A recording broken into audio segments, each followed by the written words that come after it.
Comrades, Molo Burkhalima, Aibo Molo Burkhalima, Shelo Zizi Yabo, Mamelani, Mastelu Panyaza, Asamgen, Panyaza, Obe, Samgen Fundi, Samgen Fundi. Amandla, Amandla, Viva the African National Congress, Viva. Long live the undying spirit of Comrade Rikwala, long live. Ripilele President Ramaphosa, Ripilele. Ripilele President Ramaphosa, Ripilele. Phansi nge-AfriForum, phansi. Phansi nge-AfriForum, phansi. Phambili nge-African National Congress, phambili. Phambili nge-Alliance, phambili. Aluta. Aluta.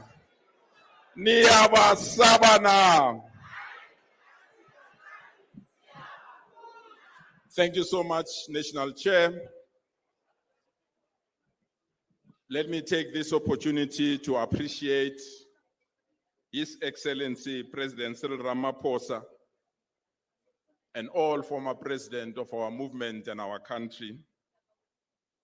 I want to acknowledge members of the National Executive Committee of the African National Congress and our leagues, all our alliance partners present, the leadership of Umkhonto weSizwe Liberation War veterans,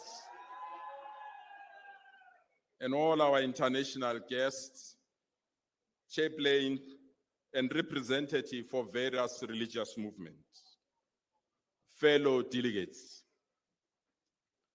On behalf of our structures in Gauteng, in particular our branches, and the Provincial Alliance structure, and the broad mass democratic movement in Gauteng, we feel truly honored to welcome you to the province that is the custodian of the mortal remains of our leaders. It is here that we are taking care of Comrade Oliver Tambo. It is here that we are taking care of the remains of Comrade Chris Hani, Joe Slovo, Solomon Mahlangu, Walter Sisulu, Albertina Sisulu, Comrade Betha Towa, and many other leaders that have fallen. Comrade President, sadly, here in our province at this moment, the soil is soaked in blood after the brutal killing of 12 people in Sosville in Tshwane. We also had the brutal killing of Witness D in Brakpan and the killing of the chairperson of the Alexander Taxi Association. 2 weeks ago, the principal and the clerk at the school in Engliweni were also brutally killed in our school premises. We come to you, President, to request that we send a very strong message to criminals. Their time is over and they must leave us. We can't allow our country to face this high number of crimes and high number of kidnappings and killings almost on a daily basis. As we join our women and our children in rejecting those that continue to kill them, we also want to urge that criminals must now stop killing our people. Comrade President, we also gather here to plan for the future. If we are not careful about this future, the children and the youth that need to own this future might not be there, as majority of our children are going through difficulties of drugs. These drugs are killing our children and are killing our youth. And we need to put an end to this because they stand a better chance to wipe up an entire nation. Comrades, as we welcome you here, let this NGC be the real turning point for the glorious movement of our people and the continent. As we welcome you here, we do so, knowing very well that the 5th National General Council of the ANC will be characterized by debates and discussions that will once more cement the role of the ANC as the parliament of the people. Like we did, Comrade President, with G20 delegates, we remain proud and ready to lay the red carpet for all of you, the delegates of the 5th NGC of the ANC. It was in 1987 in Arusha, in Tanzania, when President O.R. Tambo said, and I quote, "Millions of our people are committed to carry out the task of freeing themselves. What they require of us, their liberation movement, is that we organize, we mobilize, and we lead them into a continuous assault on the apartheid regime," end of quote. We hope this is the same spirit that will prevail in this NGC. Once more, comrades, we wholeheartedly, on behalf of the provincial task team of the ANC, welcome you home here in Gauteng. Asina mona, asina nzondo, siyayidumisa i-ANC. You are all welcome, comrades. Thank you.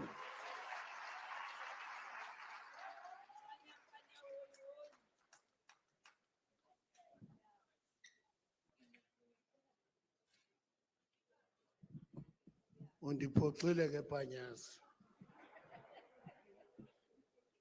Undiphoxe kakhulu. Benizawuqala ngokuthi hoyi hoyi kangothi. Okay. Makasicele upresident asinike i-political overview yale NGC now. Kanifake ingoma nemphakamisi.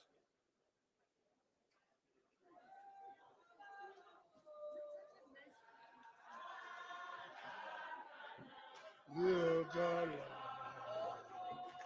ukho zabalazo watandwa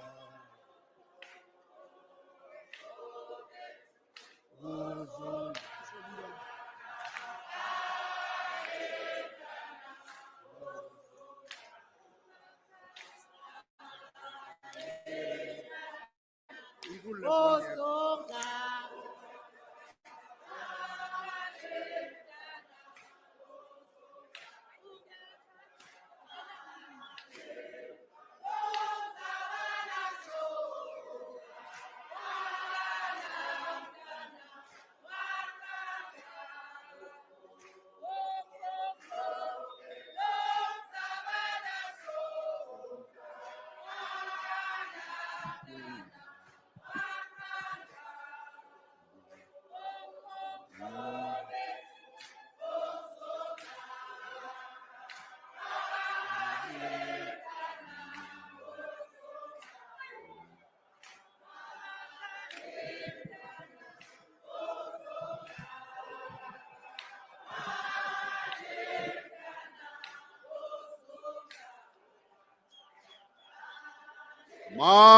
Amandla.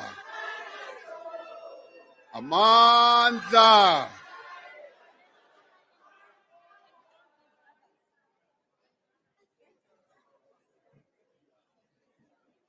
Viva ANC, viva.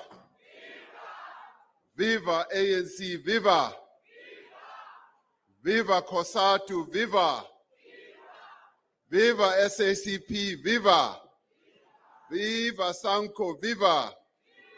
Malbongwe. Igama lamakhosikazi.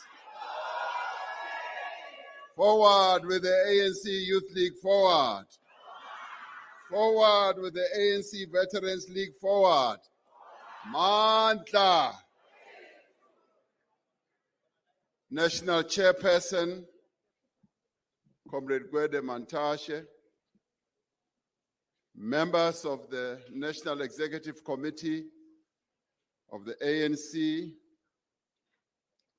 Siaparangwe Mayor Sophie de Bruyn, former president and deputy presidents of the African National Congress, the leadership of the ANC Veterans League, the Women's League, the ANC Youth League, representatives of MK Liberation War veterans, representatives and leaders of the Alliance and the Democratic Movement, and comrades from our sister liberation movements from neighboring countries and other organizations, delegates and comrades, I greet you all. It is indeed an honor to present the political report to the 5th National General Council of the African National Congress. As we gather here, let us remember the stalwarts, the leaders and cadres of our movement who have passed away since we met at the 55th National Conference in December 2022. The senior members of our movement who passed away during this time, including former Deputy President David Mabuza, Mama Gertrude Shope, Comrade Frini Jinwala, Tito Mboweni, Member TC Mladlana, Praveen Godan, Comrade Violet Siwela, Professor Sibusiso Bengu, Chris Mahlako, Aziz Pahad, Isop Pahad, Lungi Kabashe, Tina Jomat Peterson, and Natim Tetwa, among others who were leaders at the national level. There are many others who also passed away, who were leaders at provincial, regional, and branch level. We pay tribute to these gallant freedom fighters. To honor their lives and contribution, we should continue the struggle to which they dedicated their lives. May we show our respect and rise and observe a moment of silence in their memory and in their honor.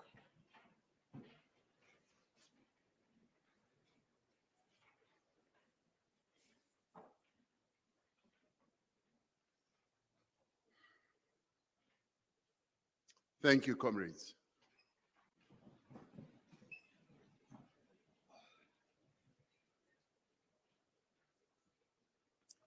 It is quite hot here, and we have asked that they should open the air conditioners at full blast. So we apologize for the heat that is being generated here. And to the media, the heat is not being generated by difficult debates and discussions.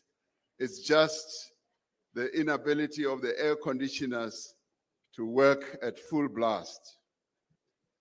Comrades, this year marks the 70th anniversary of the Freedom Charter, which declared that our country would not grow and our people would not prosper until all of us live in a united, non-racial, non-sexist, democratic, and prosperous South Africa. The fulfillment of the aspirations set out in the Freedom Charter remains the central objective of the National Democratic Revolution. The NEC declared on 8th January this year as the year of renewal to make the ANC a more effective instrument of the people to achieve the vision of the Freedom Charter, that the people shall govern, the people shall share in the country's wealth. The NGC-based document that will be presented here and will form a central part of our discussions to this NEG further summarizes the vision of the National Democratic Revolution correctly as being the creation of the National Democratic Society with the following attributes: a united, capable, and ethical developmental state based on the will of the people, regardless of race, sex, belief, language, ethnicity, or geography, incorporating representative, participatory, and deliberative elements so that the people shall govern. Another attribute is about improving quality of life for all through access to affordable, quality basic services, equal rights and human dignity, and broad opportunities for every citizen. An inclusive, transformed, and thriving economy that offers decent livelihoods to all, including restoring the birthright of all South Africans to access land, the nation's wealth, finance, and other resources within a growing, integrated African continental economy. A nation with a common identity as an African country underpinned by non-racialism, non-sexism, unity in diversity, and a spirit of global human solidarity. Given the evolving terrain of struggle, one of the questions as delegates to this NGC we are asked to consider is whether the fundamental assumptions of the NDR still hold today. The historical theory of change that has guided our movement now faces new and complex realities. Understanding the implications of these complex realities is fundamental to repositioning the African National Congress and the broader alliance within the ongoing struggle for fundamental transformation. The balance of forces is always in motion, shifting both locally and globally. Equally, the strategic and ideological cohesion of the alliance is now in question. The path forward demands ideological clarity, political discipline, foresight, firmness of principle, and tactical agility within the context of a renewed strategic posture capable of guiding the next phase of the NDR. During this NGC, delegates are called upon to firstly reflect on the 30 years of democracy, and secondly, to assess the balance of forces and the current conjuncture. Thirdly, to characterize the nature of the crises we face and the implications for the NDR. And fourthly, to determine what should be done to address the challenges that we face as a nation and as an organization.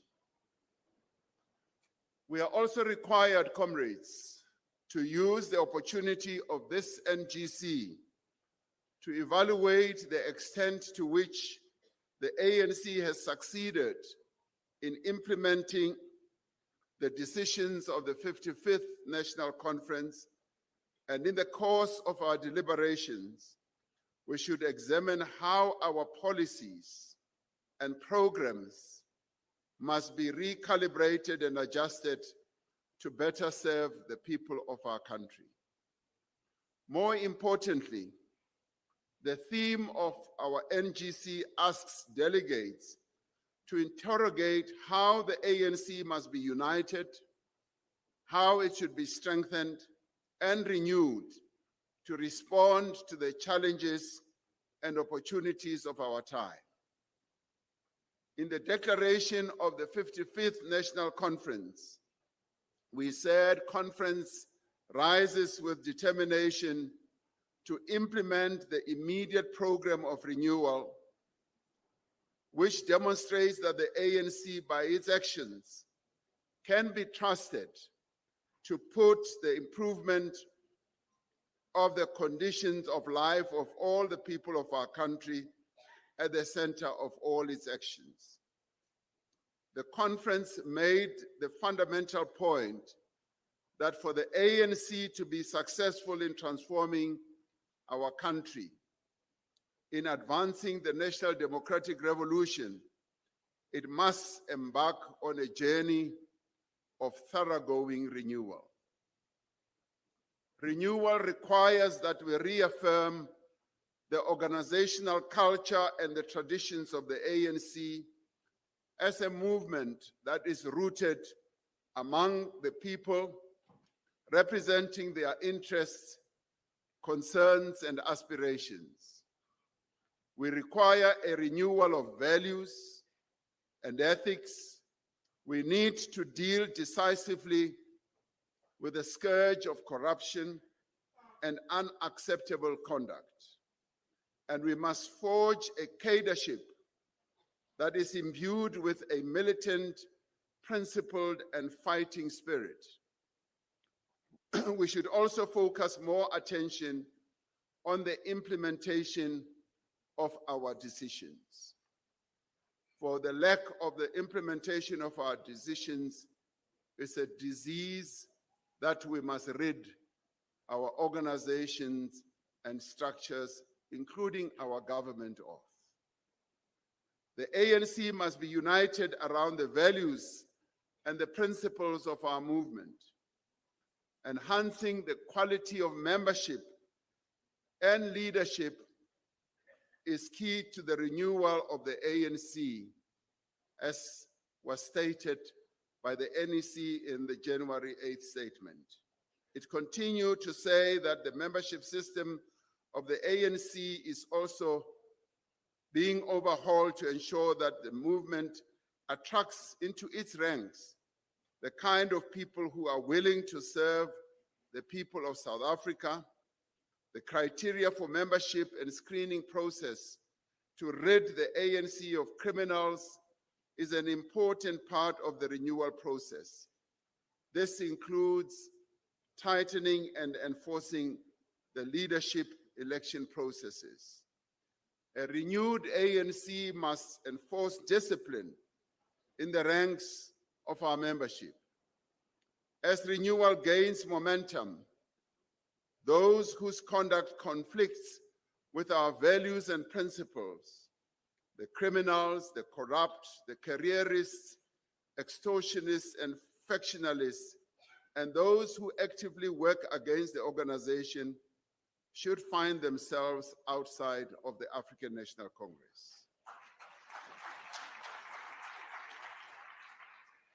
The NEC in the January 8th statement was firm in stating that the renewal of the ANC must be reflected in our everyday behavior as members of the African National Congress, on how we conduct ourselves, including what we post either against each other or about the African National Congress on social media. The NEC in the statement said, "Let us be known for excellence, for ethics, for humility, for hard work, and for competence." Enhancing the quality of membership and leadership is key to the renewal of the ANC. In fulfillment of the mandate of the 55th National Conference, the NEC has gone ahead to implement a number of the decisions which will be clearly reported by the Secretary General when he gives the midterm report. but amongst others, we've proceeded to implement clear accountability mechanisms to tie leadership to expectations, measurable performance, and consistent reporting. To foster a culture of ethics and integrity, the NEC has continued to strengthen the terms of reference of the Integrity Commission and introduced a compulsory course on ethics and integrity in the political education curriculum. The O.R. Tambo School of Leadership continues to effectively implement conference decisions on enhancing and deepening and broadening political education in the ANC. We should applaud the leadership of the O.R. Tambo Leadership School. The membership system was overhauled to ensure that the movement attracts into its ranks the kind of people who are willing to serve the people of South Africa.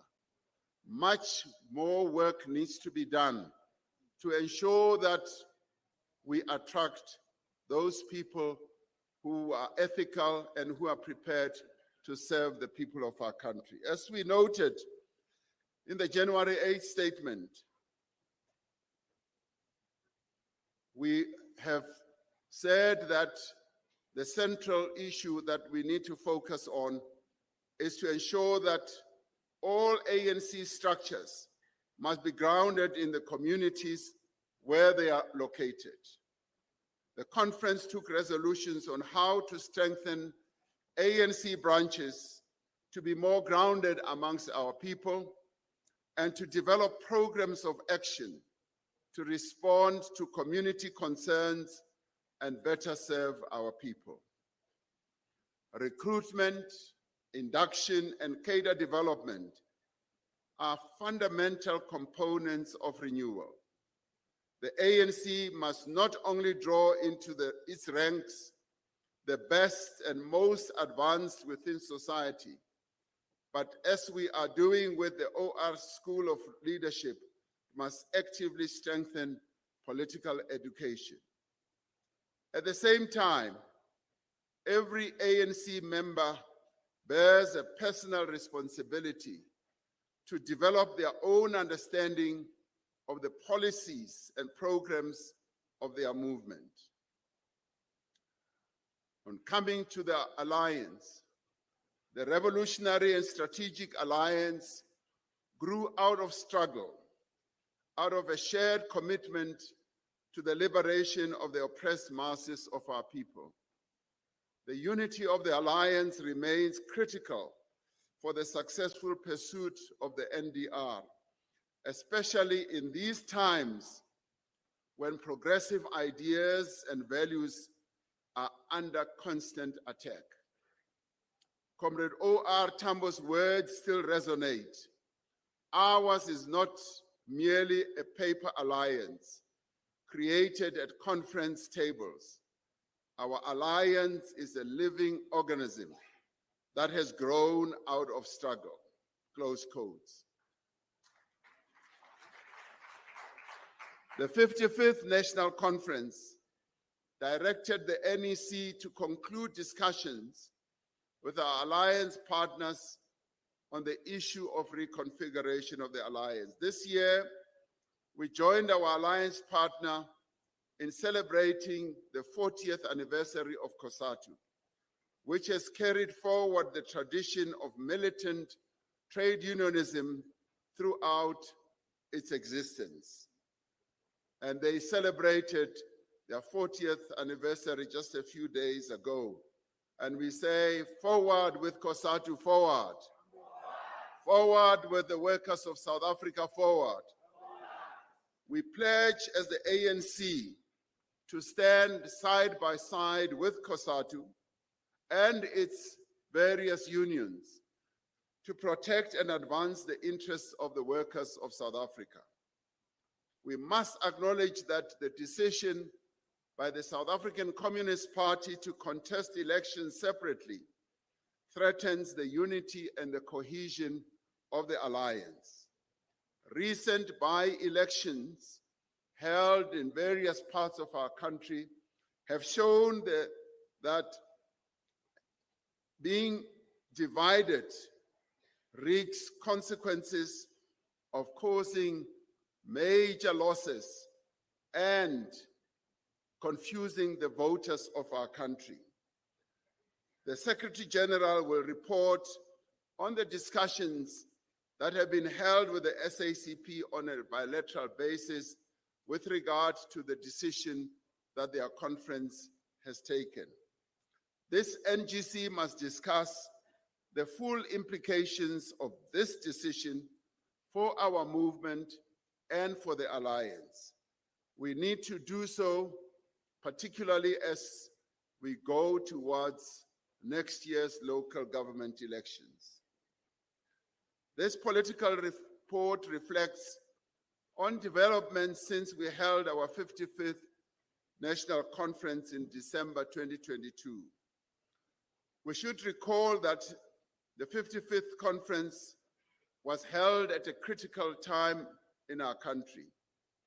Our country was still recovering from COVID-19 pandemic, which had claimed the lives of well over 100,000 people within a short space of time. The economy was still deeply affected by the pandemic. The July 2021 civil unrest and catastrophic flooding earlier in that year had also had a major impact, not only on our people, but also on the economy of our country.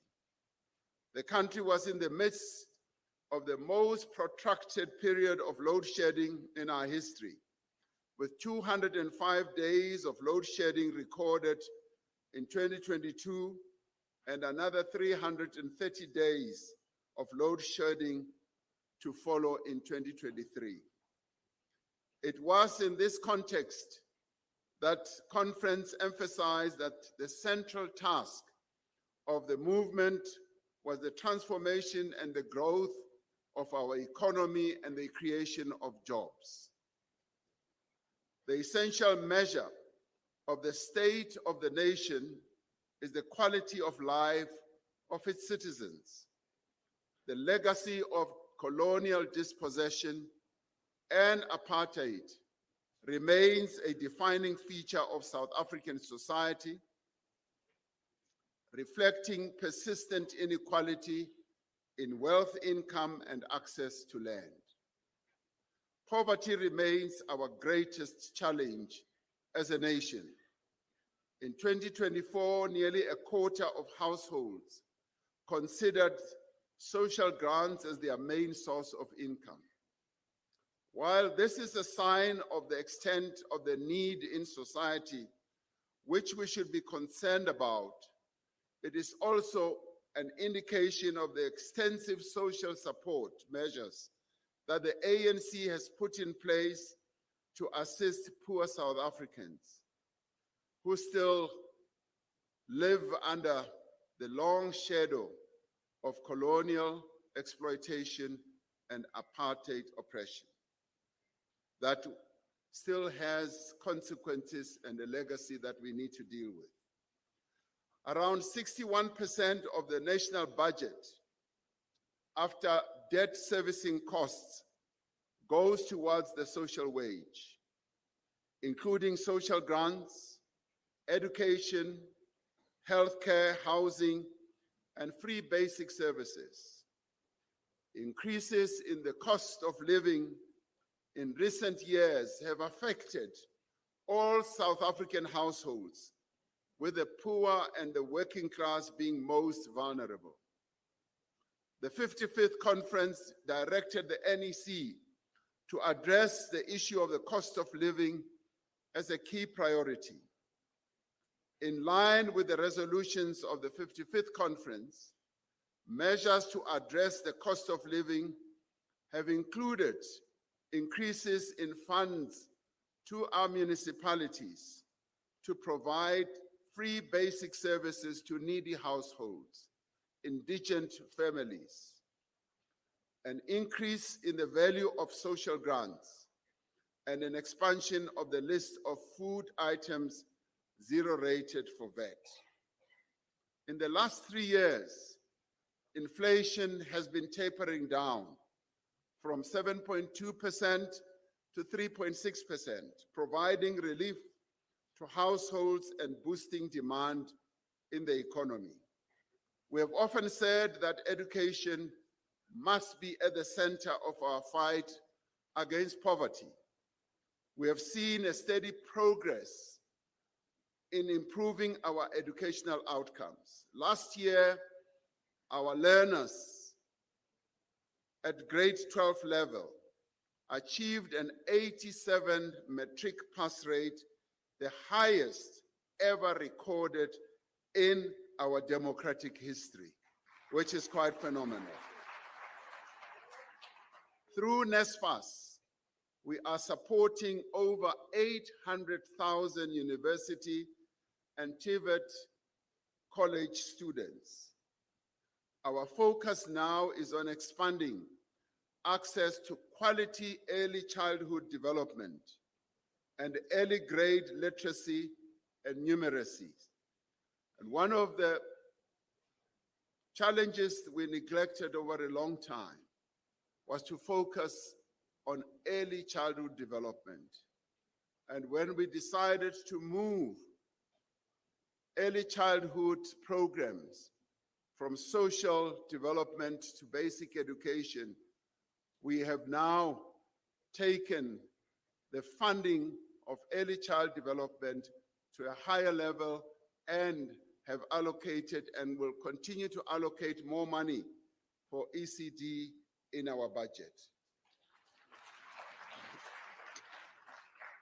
But comrades, we need to do much more if we are to have what we've always called a skills revolution.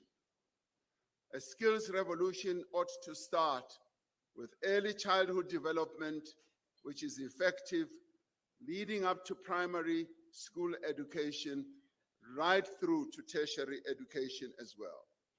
The skills system that we have needs to shift towards producing skills that are linked to demand in the economy. We need to consider a radical overhaul of the SETA system and introduce a dual academic and on-the-job training system. The money that is allocated from the skills development levy needs to be used effectively to make sure that the skills that we develop are clearly linked to what the economy of our country needs. In 2024, we achieved a milestone on the path towards affordable and accessible quality health care with the passage of the National Health Insurance Act. Once implemented, the NHI will ensure that all people have equal access to health care regardless of their ability to pay. And the NHI will be implemented, much as we are facing a number of challenges from various stakeholders about its implementation. In preparation for the NHI and to address severe challenges in our health system, government is directing resources towards hiring more doctors, more nurses and health professionals, permanent employment of community health workers, and the purchase of new equipment. It is simply a joy when we even travel to rural clinics and hospitals and find that they are beginning to be provided with the latest high-tech health equipment deep in our rural areas. And this is the advancement that we want to see continuing. The ANC government and ANC-led government is investing in the construction revitalization, and maintenance of facilities in our health system across the country.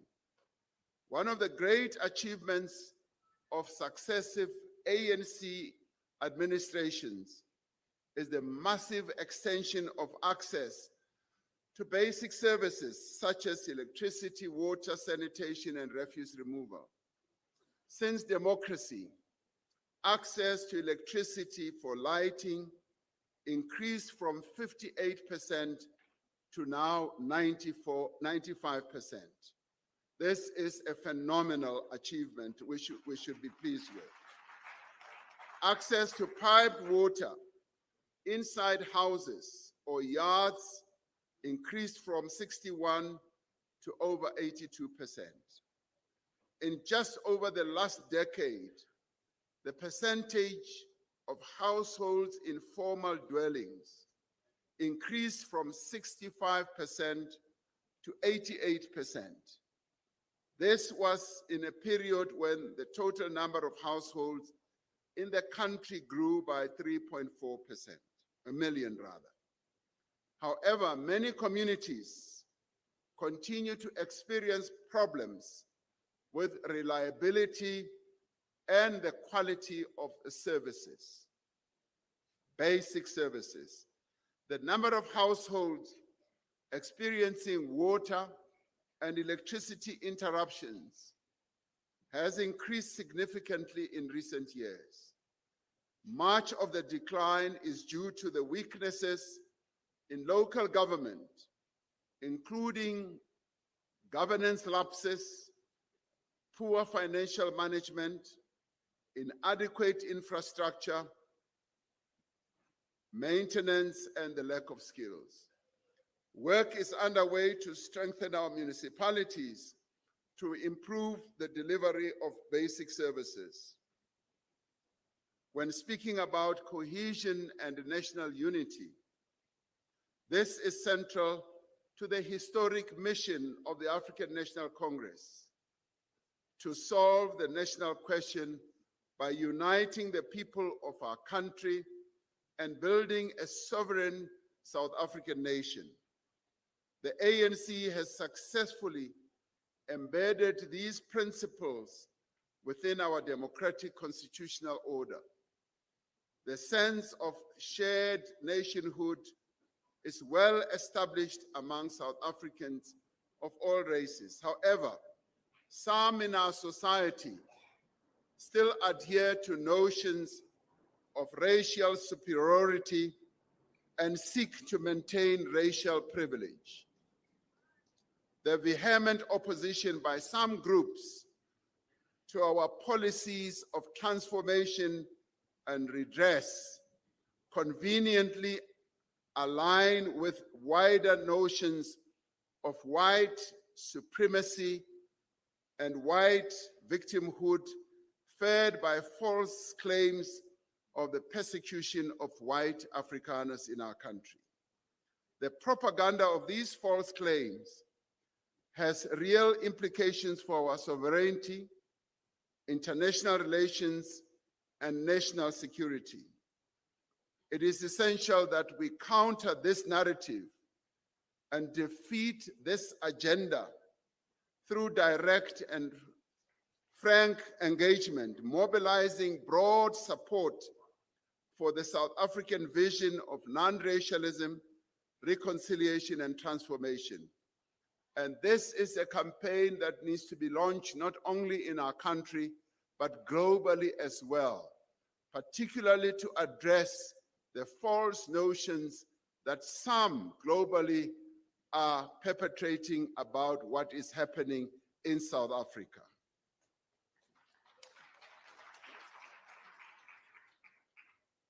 On the other important issue of fostering national unity and cohesion, as a country, we have a long tradition of coming together at moments of crisis to find common ground and solutions. As South Africa confronts the challenges of the moment, an inclusive national dialogue has been convened in response to calls from across society. The National Dialogue provides an opportunity for all South Africans to address our challenges, to define a shared vision and forge a path into the future. The first National Convention, which was held in August of this year and was attended by over 1,000 delegates from more than 400 organizations, set the agenda and outlined the roadmap for the National Dialogue. The Eminent Persons Group, who are the champions and guarantors of the dialogue's integrity, have received inputs and nominations from civil society and are finalizing the governance structures, the operational structures and processes that will guide the national processes.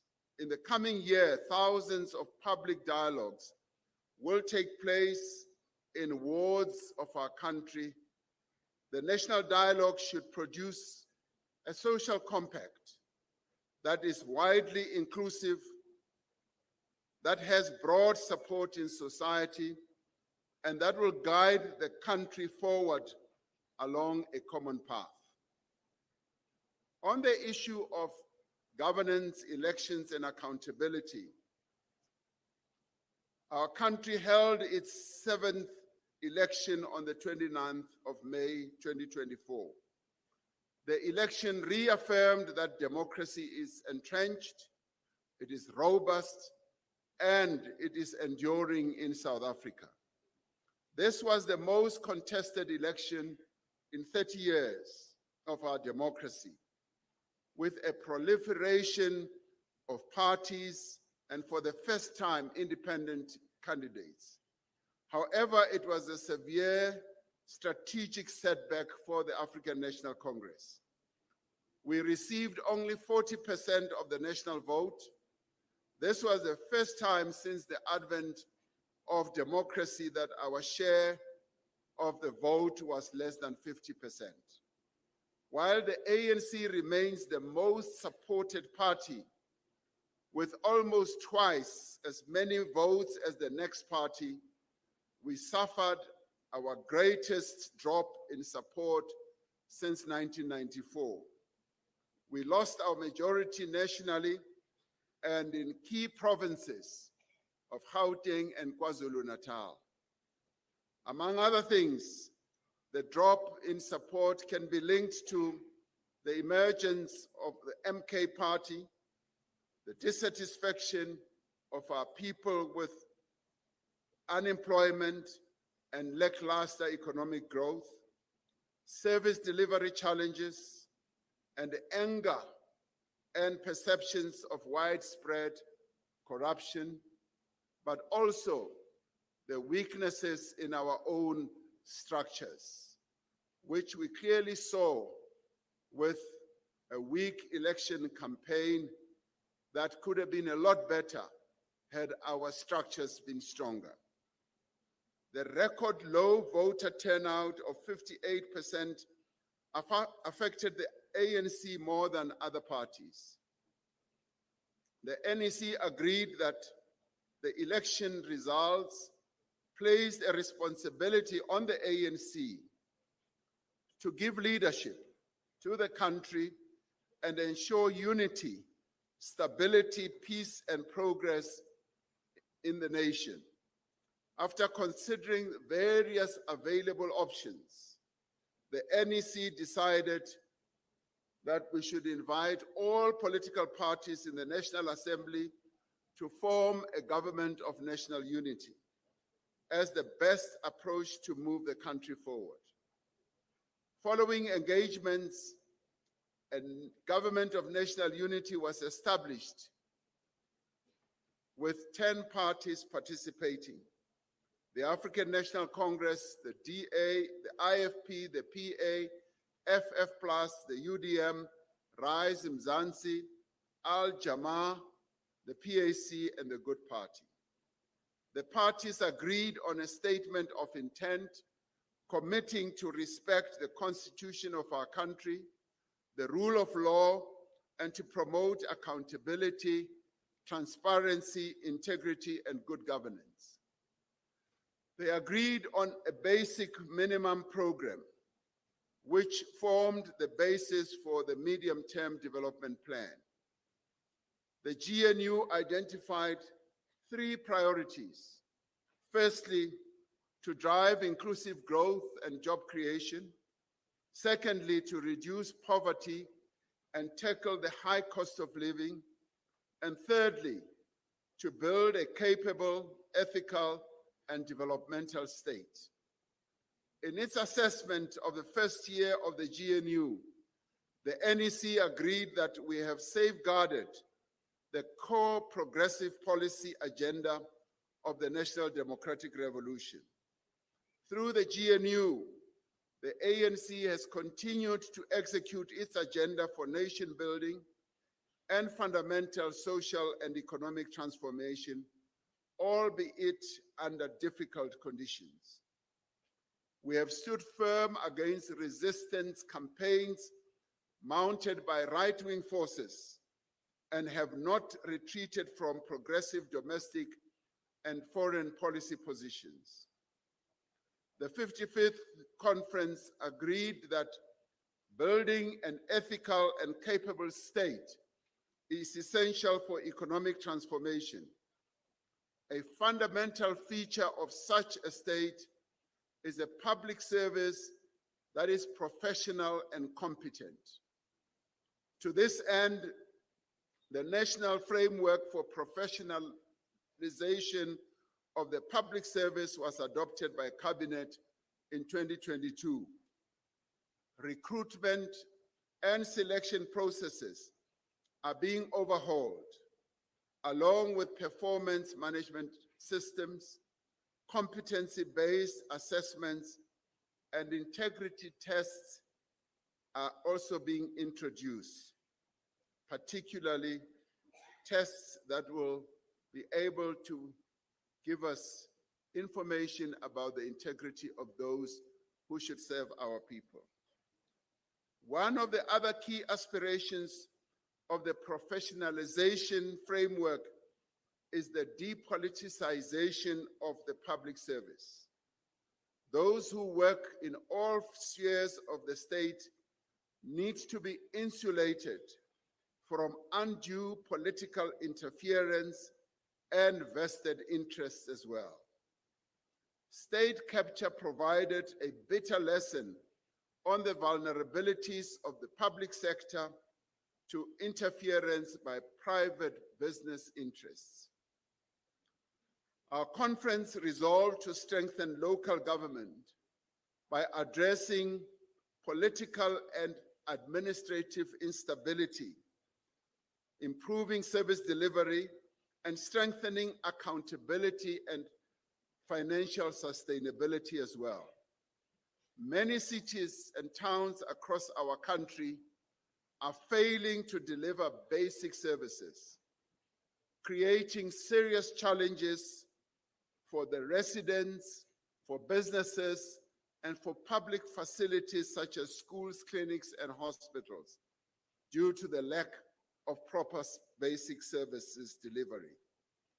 Government has therefore initiated comprehensive reform of the local government system, including the review of the white paper on local government and local government fiscal framework. The presidency is providing targeted intervention and support in struggling municipalities, starting with eThekwini and Johannesburg. Working groups in both these metro cities have brought together mayors, senior government officials from all government spheres, business, and civil society to tackle urgent problems. The district development model continues to enhance efficiency by having the 3 spheres of government, including other key stakeholders, aligning planning, budgeting, and implementation to reduce fragmentation, duplication, and wastage.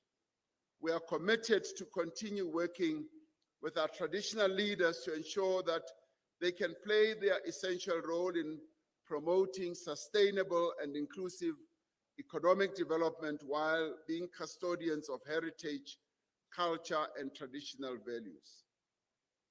To address widespread misconduct and corruption, the public procurement system needs substantive reform. The Auditor General reports that much of the corruption that they unravel in their report is embedded in our procurement system. National Treasury is preparing for implementation of the Public Procurement Act, which will introduce a new framework and establish a public procurement office. We need to ensure that procurement is used as an instrument to build Black and women-owned companies that produce the products and provide services that government needs.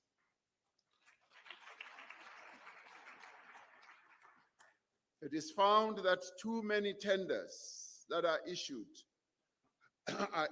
to middlemen or middlewomen who do not have the relevant competence to provide services and products as well. This is a waste of public funds. It encourages corruption and does not advance real economic empowerment. One practice that has weakened the state is the practice of outsourcing functions that should be performed by government departments and public bodies.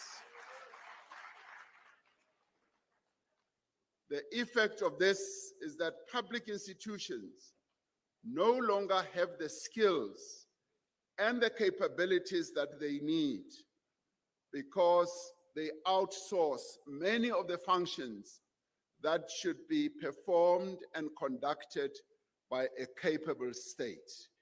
We need to get rid of outsourcing of simple and straightforward functions in our government system. Outsourcing opens the door to corruption, with many cases of tender manipulation, bribery, overpricing, and the use of front companies. But it also makes those who work for those entities that we outsource to be vulnerable, because their job situation is always tied to the tenders that those companies or entities receive. Once the tender comes to an end, they become unemployed. We therefore need to give dignity to our people by making sure that they gather good skills and they have permanence in their employment through our work in the public sector. The ANC should act to end the practice of outsourcing core functions of the state. The capacity of the state to perform these functions needs to be rebuilt. The 55th conference observed that South Africa needs rapid, inclusive growth to create jobs. After more than 15 years of low economic growth, we are now beginning to see the signs of a turning point. Much as some, even within our ranks, say this is a delusion, it isn't a delusion. The most recent projections from the National Treasury show that we can achieve much higher growth over the next 5 years if we implement our policy commitments. Our experience shows that when our economy grows, jobs are also created. In the first 15 years of democracy, when our economy grew at above 3% a year, employment rose and poverty fell. In the second 15 years, when growth fell to 1%, unemployment and poverty rose. We have therefore undertaken a strategy to achieve higher levels of inclusive growth through accelerated infrastructure investment, forward-looking industrial policies, improved service delivery, land redistribution, transformative spatial planning, Black economic empowerment, and supportive macroeconomic policies. As the ANC, we have been clear that growth must be inclusive. It must drive radical social and economic transformation through redistribution of wealth and opportunity. It must support empowerment of Black South Africans and women. In the face of a concerted campaign to push back broad-based Black economic empowerment, the ANC has remained steadfast in defense of the constitutional imperative to redress the imbalances of the past and to pass legislation that will redress those imbalances, thus enhancing the empowerment of our people as a whole. One of the most pressing challenges that we face in our country is youth unemployment. Approximately 3.5 million out of the 10 million people, young people aged 15 and 24 are not in employment, in education or training. Since October 2020, the Presidential Youth Employment Intervention and the Presidential Employment Stimulus have created earning opportunities for more than 2 million participants. The Basic Education Employment Initiative has brought young teacher assistants into almost 25,000 of our schools and been able to create 1 million job opportunities for young people as school assistants. This has been a phenomenal program that has covered the schools of our country right across. The SA Youth Mobi platform that was launched in 2020 now has over 5 million registered young people. The platform is an online network that connects unemployed young people with jobs, with learnership and training by matching them with local opportunities and support. 70% of opportunities on the platform have been accessed by young Black African women. Around 65% live in households where at least one member receives a social grant. The Youth Employment Service, a joint initiative of government and business, has provided 200,000 young people with year-long work experience opportunities, making it the largest corporate-funded youth jobs program in the world. The 55th conference reaffirmed that industrial policy must be a leading instrument of economic development and transformation. South African manufacturing is under pressure at the moment from rising electricity prices and logistical challenges. For industrial policy to succeed, it must be forward-looking, positioning diverse industries to succeed in an increasingly digitized and decarbonized world economy. We need to be bold in developing new industries like battery storage, renewable energy components, and electric vehicle production. South Africa has among the best solar and wind resources in the world, with the Northern Cape being said to have the best radiation of all countries in the world.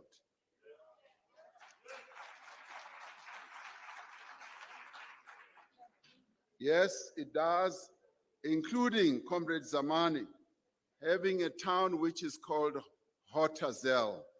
meaning that it is as hot as hell in Hotazel. But what is pleasing with this is that we are utilizing this natural resource to attract investments.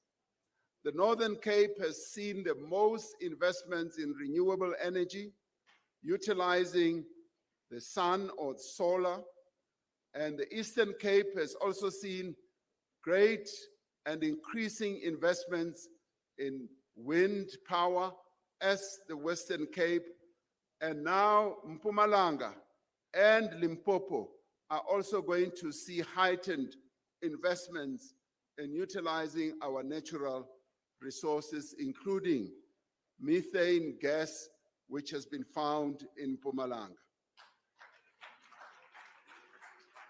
Well over 100 billion rand has been invested in renewable energy projects in the Northern Cape.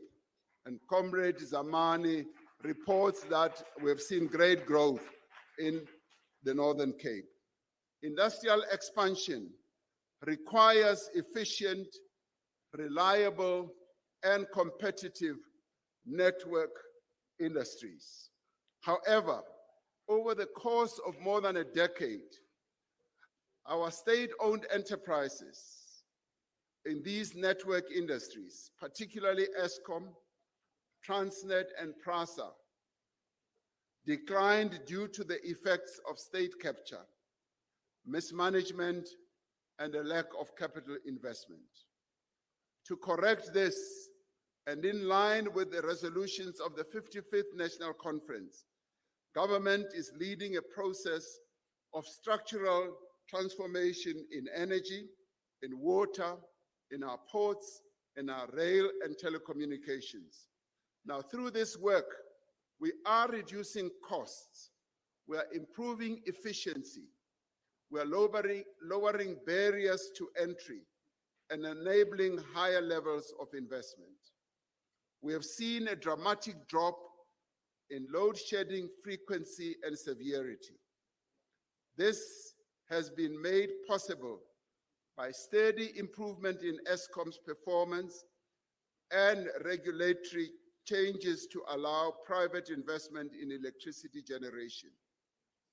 And we have to applaud those who have been working on these programs of ensuring that load shedding is something of the past. We have to applaud them. Government recently finalized the Integrated Resource Plan 2025, outlining a balanced and diversified energy mix. Renewable energy capacity will increase from 17 gigawatts to over 45 gigawatts by 2030, continuing to grow to provide more than half our energy supply. The country is moving towards a competitive electricity market. While Eskom will continue to play a leading role, the new model will enable many generators to supply electricity and compete based on efficiency and costs, and leading to lower prices and more reliable supply. And this is necessary so that we see more investors coming in, alleviating the burden that our state-owned enterprise Eskom should carry on its own as we increase energy generation. We are making significant headway in increasing the volume of goods that are moved on rail lines and through ports. After dramatic decline, freight volume increased from 150 million tons in 2023 to 174 million tons in 2025. We still need to increase the volume of goods that are transported on our rail to well over 250 million tons. Transnet has established a rail infrastructure manager and made capacity available to train operating companies on a concessionary basis whilst the rail infrastructure itself continues to be owned by the government. PRASA has restored 35 of 40 priority lines, meaning that commuters can now travel safely and affordably on locally manufactured trains. In the last financial year, PRASA recorded 77 million passenger trips on its lines, a huge increase from 39 million in the previous year. So things are moving and people are being moved on our trains. The 55th National Conference noted that expanded infrastructure investment can play a critical role in providing basic services and improving economic performance and job creation. However, over the past 15 years, investment by both the public and private sector has declined. The ANC-led government has made a commitment to invest more than 1 trillion rand in infrastructure over the next 3 years to renew our roads, our ports, our rail, our energy and water systems. This is the largest amount ever budgeted for infrastructure development in the history of our democracy. This will increase our gross fixed capital investment, which has been in decline over a number of years. Government has also allocated an additional 54 billion rand to fix water and electricity infrastructure in the 8 metros linked to institutional and financial challenges. We must use our infrastructure build to maintain maintenance programs, to create platforms for Black industrialists, for workers, for small businesses and marginalized communities in urban and rural areas. We must ensure that it assists us in localizing production of critical inputs such as steel and promotes processing and beneficiation of our rich mineral endowment. Disruptions to the global trading system are threatening South African exports. Like most other countries, South Africa had punitive unilateral tariffs imposed on it by the United States of America earlier this year. Our government is continuing to engage the United States in negotiations to reach a trade agreement that benefits both countries. At the same time, we have had to accelerate the diversification of our export markets. South Africa continues to play a leading role in supporting the implementation of the African Continental Free Trade Area to grow South Africa's exports to the rest of the continent. We've had thoroughgoing discussions with a number of companies that do business in the rest of our continent, and our cooperation with them will be enhanced. While we strengthen the resilience of our export industries, we need to continue to advocate for an international trade regime that is fair, equitable, and rules-based. Land reform remains one of the most urgent tasks of the National Democratic Revolution. Some economists estimate that almost 25% of all land previously owned by white landowners has been restored, redistributed, and moved to state ownership. But there is still a greater hunger for land, and much work still needs to be done to give effect to the constitutional requirement that all citizens must be able to gain access to land on an equitable basis. Key tasks ahead include the improvement of support systems for beneficiaries of our land reform program. We need to accelerate the processing of outstanding restitution claims and resolve disputes more efficiently. Equally important is addressing urban land reform, as most South Africans now live in cities where access to well-located land and housing remains deeply unequal. As directed by the 55th Conference, the ANC-led government has continued to maintain macroeconomic stability and coordinate fiscal and monetary policy to support inclusive growth. Sound management of public finances is essential. A critical challenge in recent years has been the rising public debt, with more than 20% of tax revenues spent on debt servicing payments. Important progress is underway in reducing corruption, wasteful spending. However, cutting spending across the board carries significant social and economic costs. Instead, we need to reduce spending on inefficient programs and increase spending on programs with the greatest impact amongst our people, such as infrastructure investment, while maintaining social assistance to poor and working class households. The measures that we are taking to strengthen public finances is creating a shift in public sentiment and investment. Over recent weeks, our sovereign credit rating has been upgraded. We have been removed from the FATF grey list. Interest rates on government bonds have decreased, and our currency has also strengthened. In the last few days, the National Treasury's latest bond issue was oversubscribed almost 4 times and was issued at much lower rates than before, reflecting renewed confidence in our economy.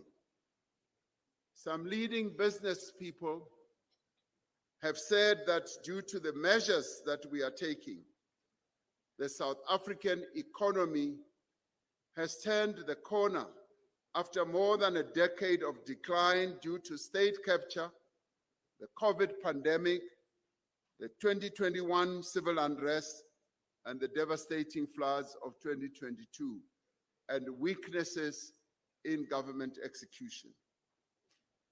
Next year, the country will celebrate 70 years since the Women's March on the Union Buildings on the 9th of August, 1956.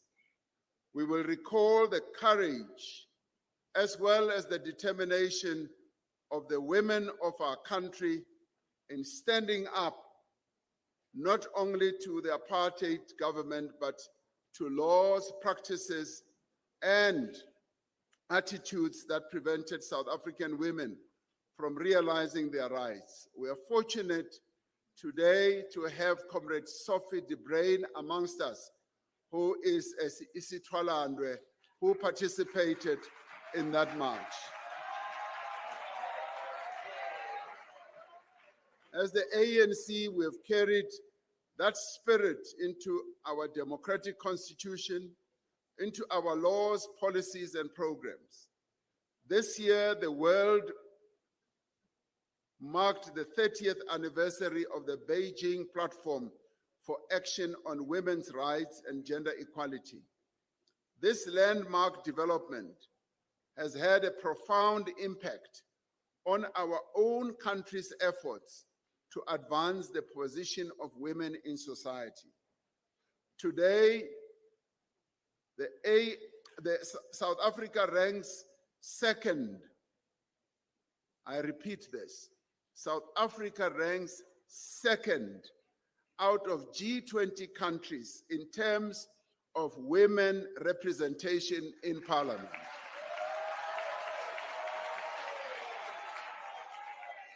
Over a quarter of top managers in the private sector are now women. and just under half of senior managers in national government departments are women. Comrade Sisisi Tolashe, I have to apologize that you found so many men standing here during our candle lighting, and we hope that too will change, as you are indicating with your hands. As we all know, we have made tremendous progress since our 48th conference that was held in 1991 with regard to the empowerment of women as the African National Congress. Government has made, and I think we should applaud the ANC Women's League for continuing to champion the cause of women in our organization. Government has made a commitment to 40% preferential procurement in favor of women-owned and women-led companies. At present, only 16% of government procurement spend goes to women-owned companies, while a further 25% goes to companies that are partially women-owned. We will increase this. This demonstrates clear progress in advancing the position of women in the economy of our country and in public life since the advent of democracy. However, it also shows that we have much further to go until we acquire and achieve gender equality. We are at the midpoint of implementing the National Strategic Plan on Gender-Based Violence and Femicide. Yet violence against women and children continues unabated. While we can point to progress in responding to instances of gender-based violence, our greatest challenge is prevention. On the 20th of November this year, government classified gender-based violence and femicide as a national disaster. This classification will support implementation of the National Strategic Plan through stronger governance, funding, communication, and coordination. Our efforts to prevent gender-based violence need to be intensified massively. It also needs to be scaled up and include all sectors of society. And in this regard as well, I would like to applaud the ANC Women's League for the leadership of our country in gender-based violence prevention.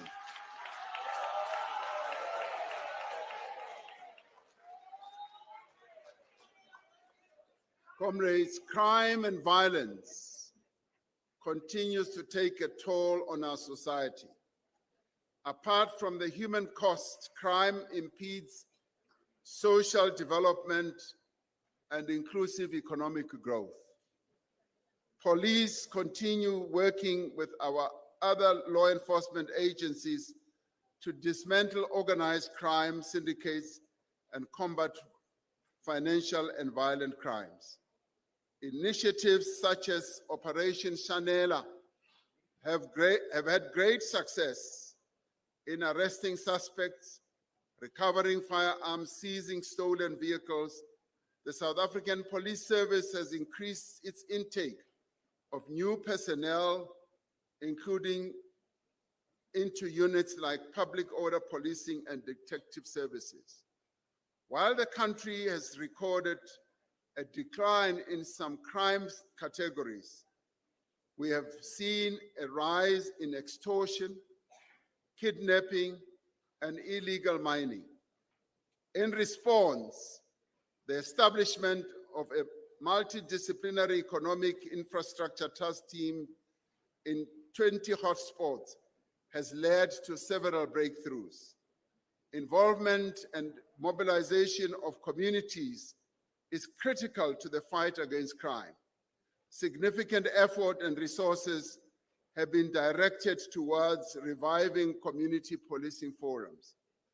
ANC branches must be integrally involved in strengthening CPFs and mobilizing communities in crime-fighting campaigns. As we work to rebuild our criminal justice system, we need to act when reports emerge and allegations are made that threaten and undermine the stability and effectiveness of these institutions.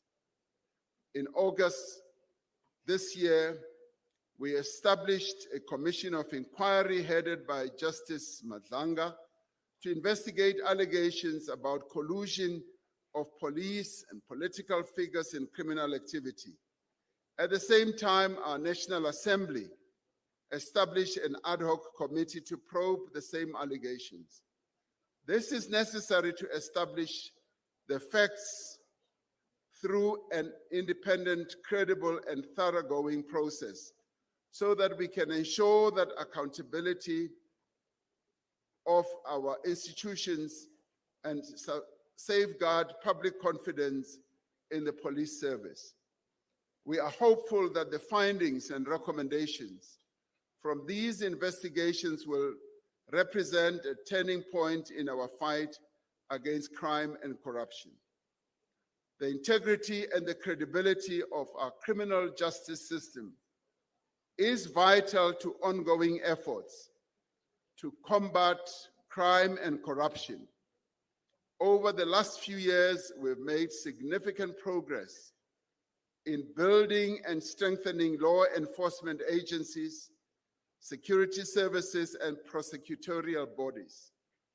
In the 3 years since the final report of the State Capture Commission was presented to the President, government has undertaken major reforms based on its recommendations. These include a raft of new laws to strengthen our anti-corruption institutions, to enhance the procurement system, reform the intelligence services, and improve corporate accountability and public administration. The value of assets linked to state capture recovered by the state is now over 16.4 billion rand. These are monies that were misappropriated that have been returned to the state. In 2024, we established the Independent Directorate Against Corruption in the NPA. In August, the National Anti-Corruption Advisory Council handed over its final report recommending the establishment of a permanent, independent, and overarching entity to deal with corruption. One of the most significant recent developments was our country's exit from the Financial Action Task Team grey list. This is good for the integrity and reputation of our financial system and a boost to South Africa's international reputation. Our 55th conference reaffirmed that Africa and its development remain the central objective of the ANC's international perspective and policy. While Africa has some of the fastest growing economies, overall growth is constrained by poor infrastructure, low investment levels, and instability due to conflicts. Many countries are constrained by a substantial debt burden, often spending more on debt interest payments than on education, health, and infrastructure.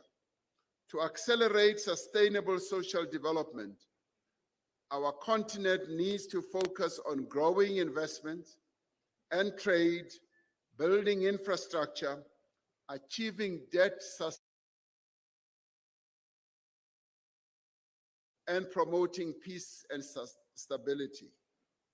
The African Continental Free Trade Area, which entered its operational phase in 2024, presents an unprecedented opportunity for African growth and development.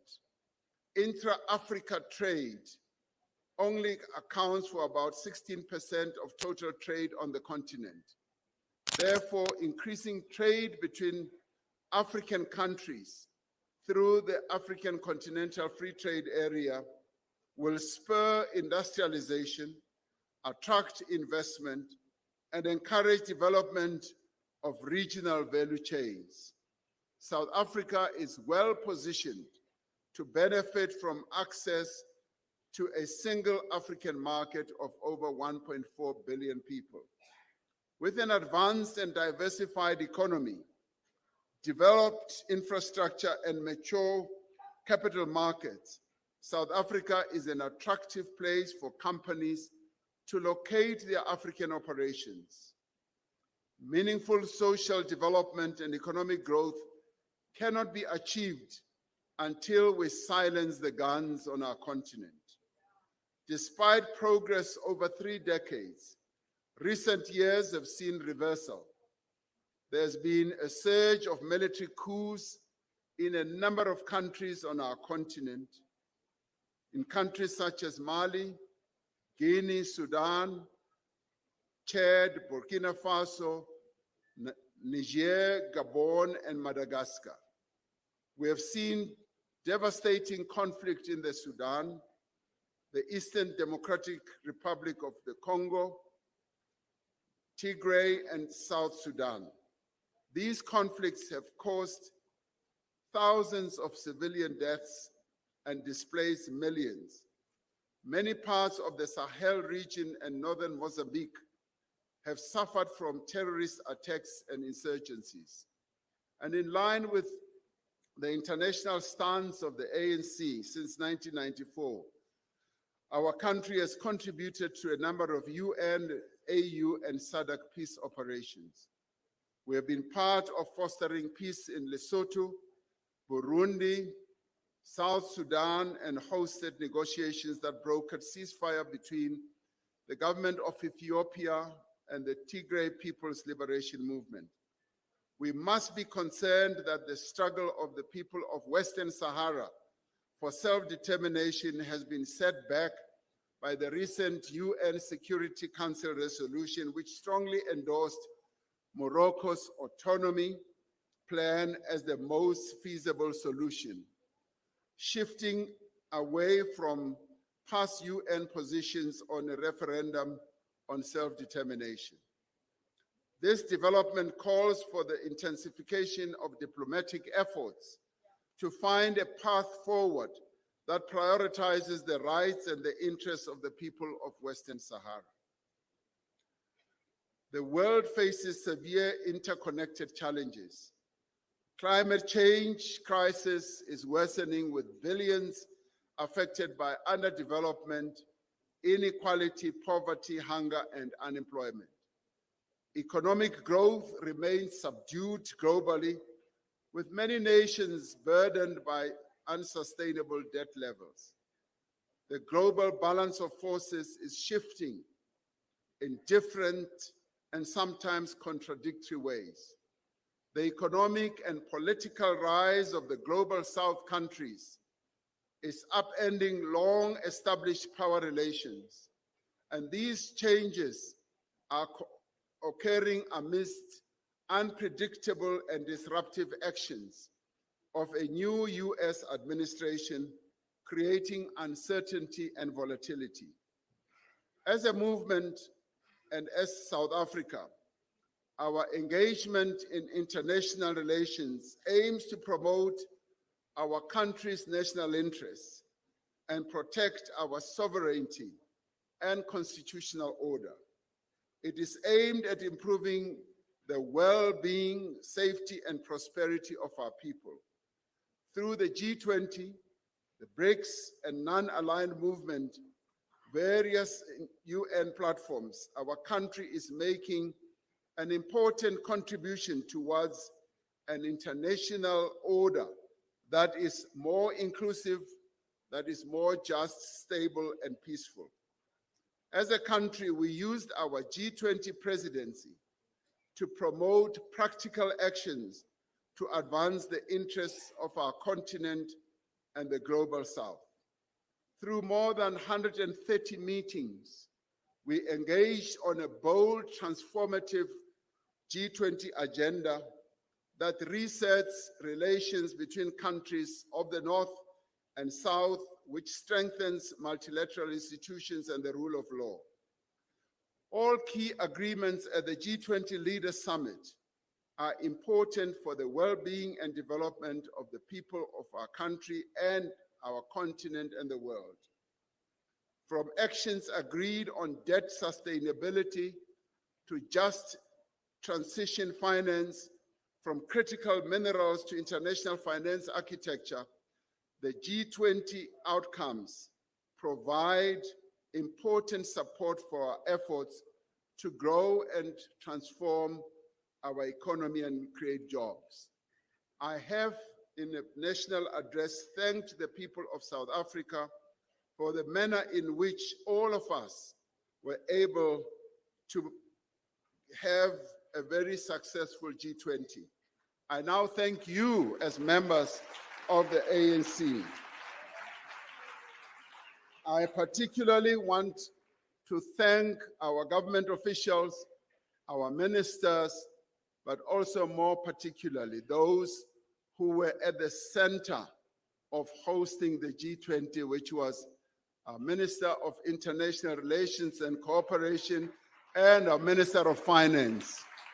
But I also want to applaud our comrades in Johannesburg for making sure that they embarked on a thoroughgoing process of cleaning up the city. Comrade Dada Morero, who I continue to phone every day, was able to assure me that we will have a successful G20. So I say thank you to Johannesburg as well. Well done. South Africa continues, comrades, to play an important role in promoting peace on our continent and far afield. And in this regard, the atrocities committed by Israel against the people of Gaza prompted our government to argue before the International Court of Justice that the state of Israel was in violation of the obligations under the Genocide Convention. Since the onslaught began in October 2023, more than 70,000 people are known to have been killed in Gaza, most of whom are women and children. South Africa welcomed the agreement on a ceasefire that resulted in the return of hostages and the release of many Palestinian political prisoners. However, it is a matter of grave concern that Israel is breaking the ceasefire almost on a daily basis. Our country continues to call for an immediate end to the assault on Gaza and its people, and for meaningful negotiations to commence towards the establishment of a sovereign Palestinian state existing in peace alongside the state of Israel. Anything short of self-determination and the recognition of the fundamental human rights of the Palestinian people will not be acceptable and will not bring peace to that region. We must be deeply concerned about the horrific suffering caused by the civil war in the Sudan, in which more than 150,000 people are reported to have died. South Africa continues to participate in different peace processes, seeking to bring about a just and lasting peace in Ukraine. This includes our involvement in the African Peace Initiative, in which several African leaders visited Ukraine and Russia.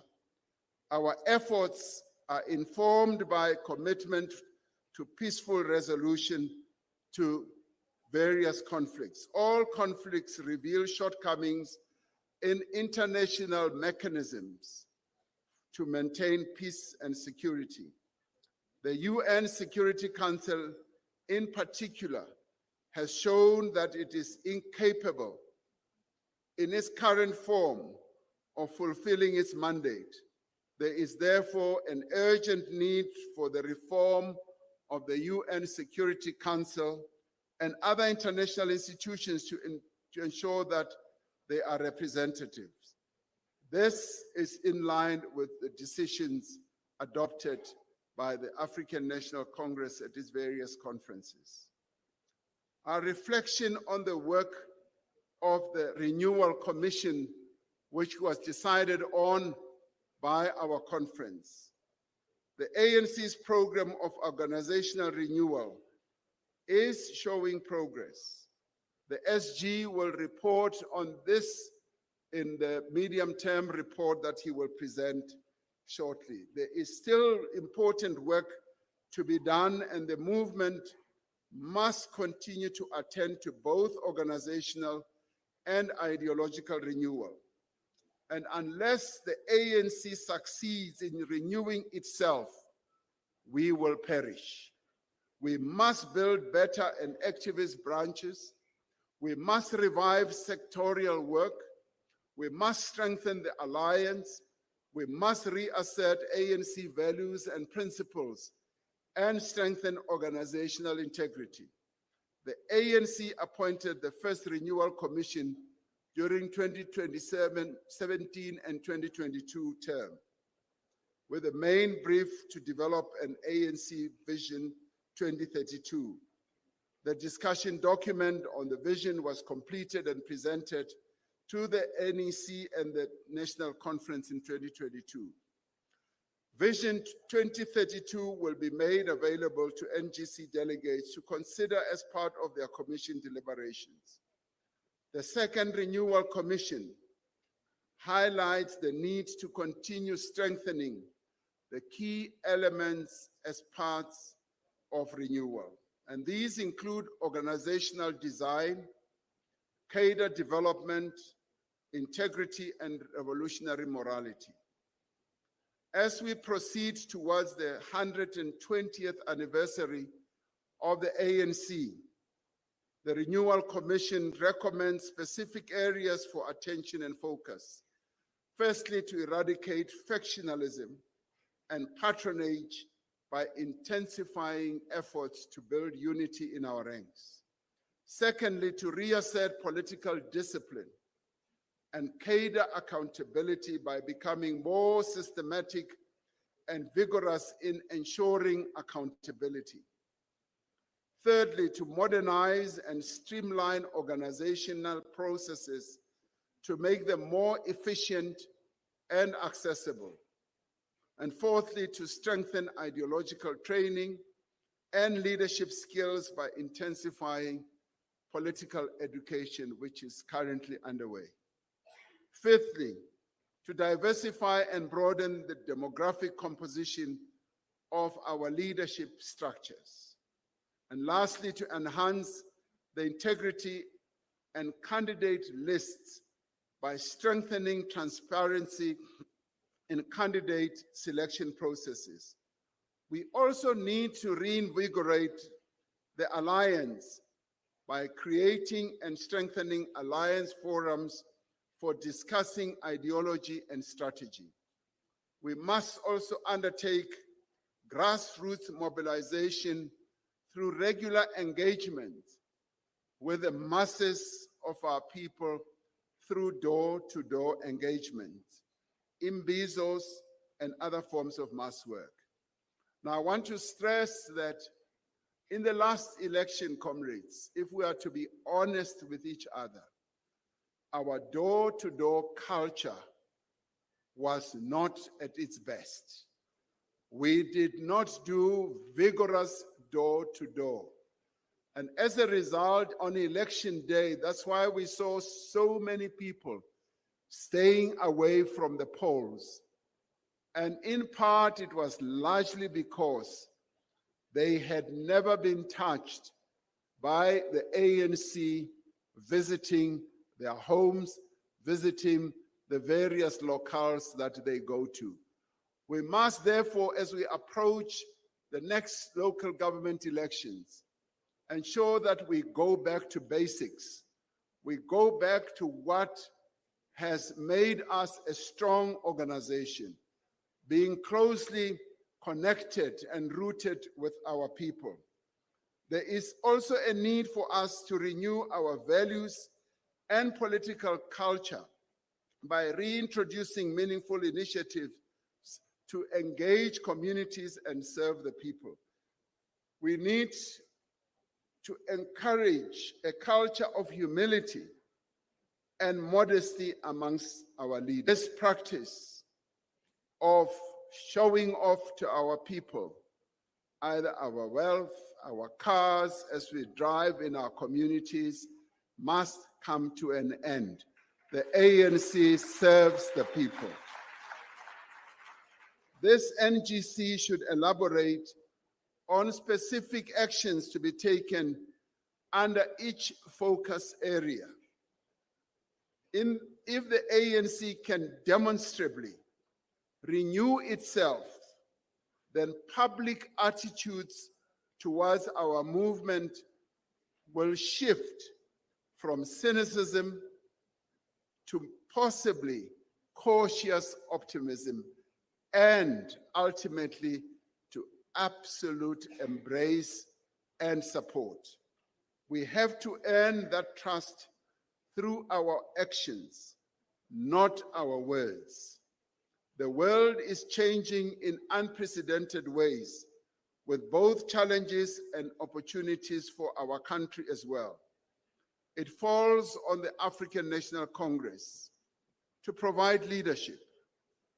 The brave women and men of the Congress of the People pledged to strive together, sparing neither strength nor courage, until democratic changes set out in the Freedom Charter have been won, struggling together side by side. That remains our solemn commitment even today. We should now move forward to the complete realization of the National Democratic Revolution. And as we renew our movement, we should be able to get that support back from our people. It is now, as Madiba used to say, in our hands for us to renew and to rebuild the ANC. And we need to move forward to a united, non-racial, non-sexist, democratic, and may I stress, prosperous South Africa. I thank you, comrades.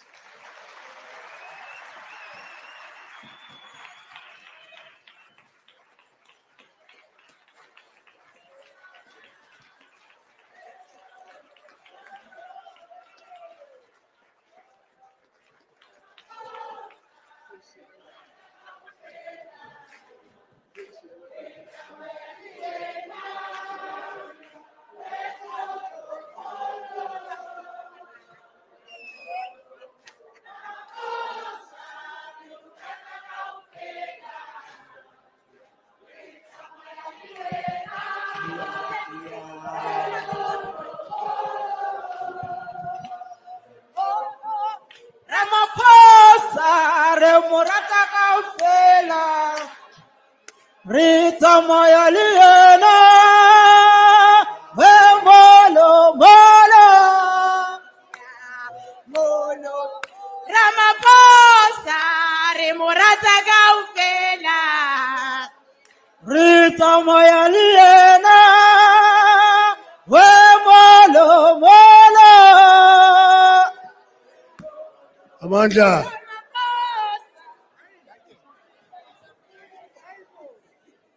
Amanda,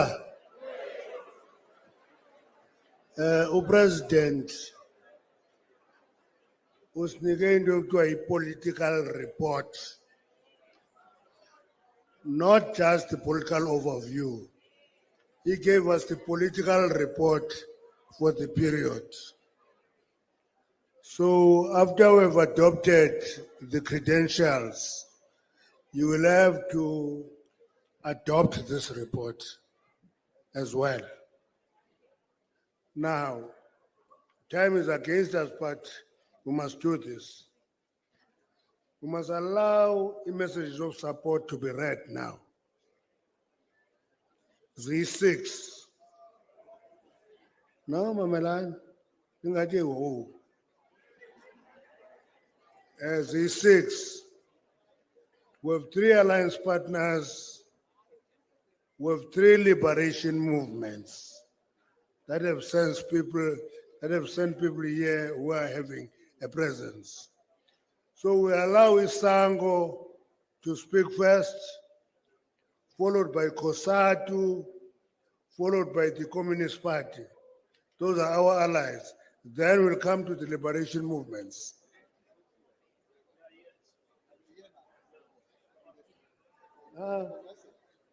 Siyababiza noma bekho. Siyababiza thina. Sango. Where is COSATU? Sondela Chazingi. Sondela Zingi. Ube solandela party.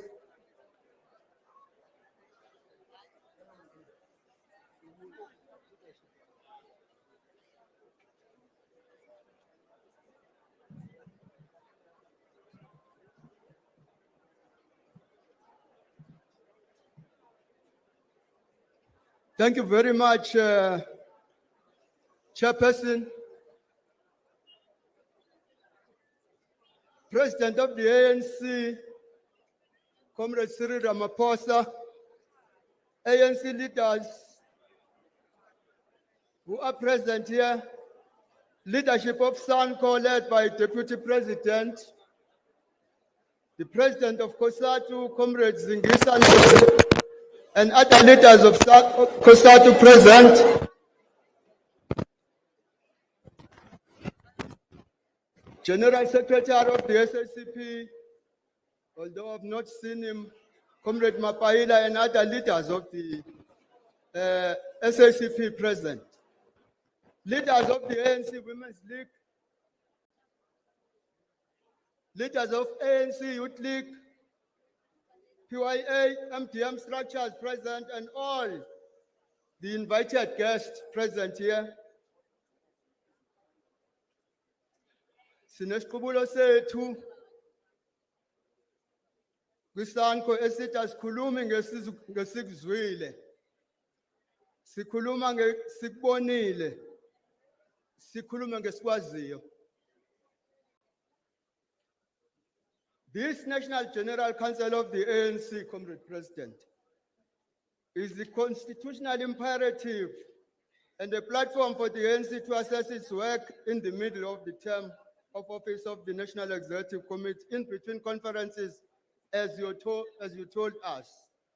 In that, firstly, this critical assessment should include the analysis of the state of the alliance and its ability to pursue the national democratic revolution.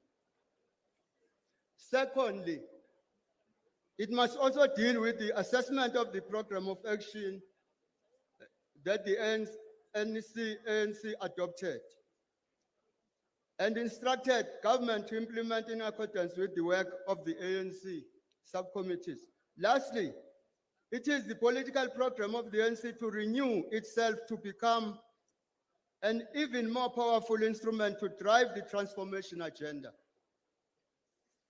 As we share our message of support to the ANC today, it is imperative to note that it is centered around the above 3 important points, which are discussed below. As we share our message of support to the ANC on the assessment of the state of the alliance, we want to underscore and reiterate that this is not a paper alliance, as we said, and emphasized, President. Rather, it is an alliance forged out of the necessity to pursue a program that is meant to transform the lives of our people for better. It is therefore a revolutionary alliance glued on the program to pursue the national democratic revolution in order to resolve class, race, and gender questions.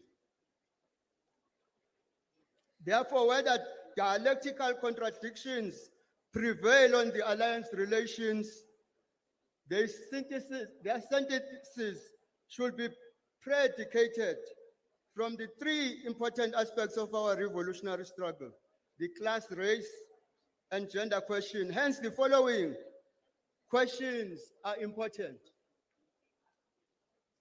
How far are we with resolving the class struggle in our country in line with the National Democratic Revolution? What is the state of racism within the country, and how are we responding to it? What is the level of gender issues, including gender-based violence, in the country, and what is our response to it? Comrade President, Lenin, in his famous question on what is to be done, teaches us that posing correct questions lead to correct answers.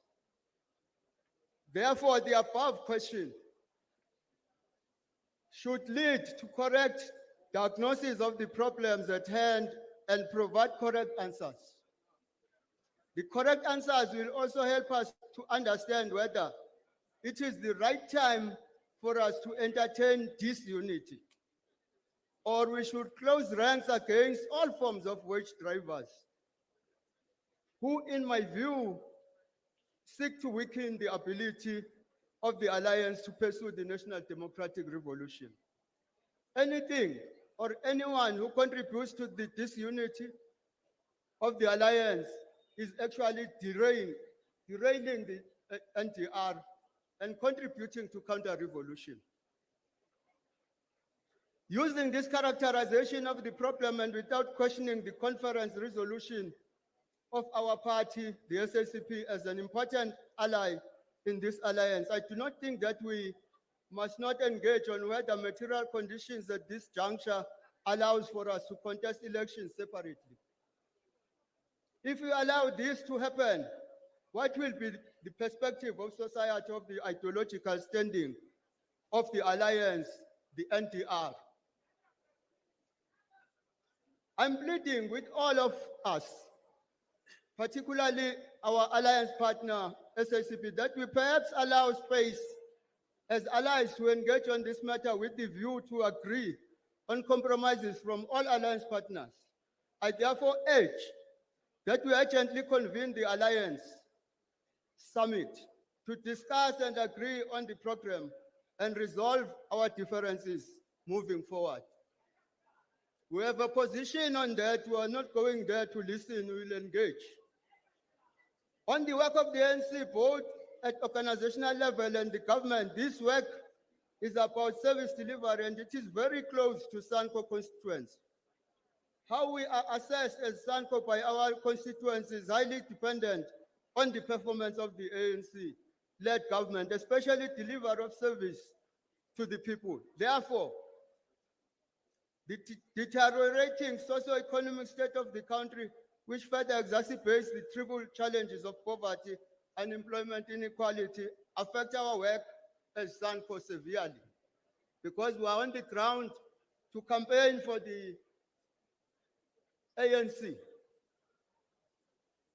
This, as indicated above, has a negative impact not only to the ANC relationship with the people, but it affects SANCO's relationship with the people, because we rally them behind the ANC under the pretext of better service, delivery, and pursuit of the NDR. We are here to call on the ANC to not only review its strategy on delivery of services, but also to find quick and lasting solutions in order to regain the trust and support of the people. Lastly, on the question of renewal, apart from the delivery issues that we alluded above, the people of South Africa are aware that the ANC over years driven a vigorous program of transformation in the country. This includes all aspects of our struggle and touches in most of our Freedom Charter promises. This ranges from education, culture, land, laws, legislation, labor laws, comprehensive social security program, housing, water provision and electrification, infrastructure development, etc. We moved previously oppressed, mainly blacks, from 20 to above 90 in some aspect of delivery in this regard. Moreover, we commend the ANC for maintaining its political posture international and therefore making significant strides in fully participating in the global economic platform such as the BRICS and the recent G20. Comrade President, we believe that the ANC has done well in this regard. However, the pace of service delivery must be accelerated in order to do more. As part of renewing the organization, we must look at the following 4 principles of running the organization, taking from Amical Cabral and through the eyes of the needle, the police of the ANC. Yasondela Sihlalo, ngiyakudinga. The collective leadership, criticism and self-criticism to solve internal questions and contradictions, the democratic centralism, and pursuit of the revolutionary democracy. Long live Sihlalo and ANC, live. Long live Sanko, long live Kosatu, long live SACP. I thank you. I thank you, Ugutung Sangabez, this chance.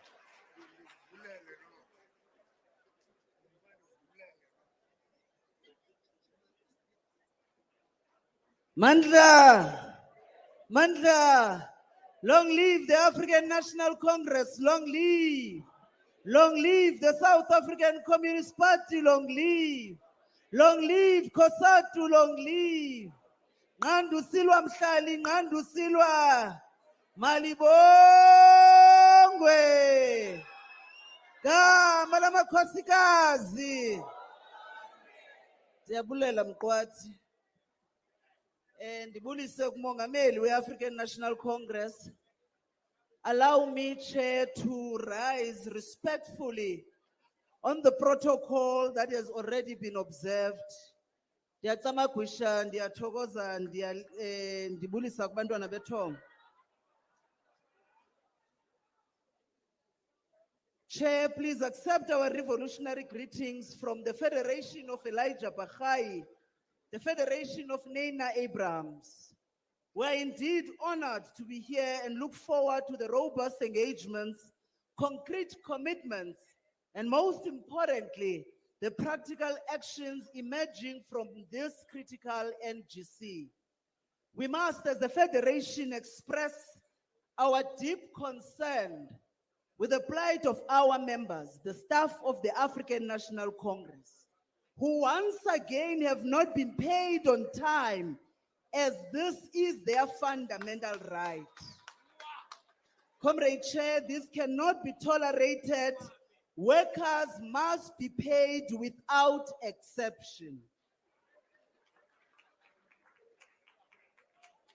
COSATU expects this NGC to focus on the challenges that are facing workers and the unemployed. We need this NGC to focus on interventions to fix the state, to grow our economy, to tackle unemployment, to slash poverty and inequality, to address crime and deal with corruption. In order for us as the Alliance to win the coming elections, we must have a good story to report to society. This necessitates a progressive budget in February that will ensure that the state is able to provide the public and municipal services that the working class and the economy depends upon.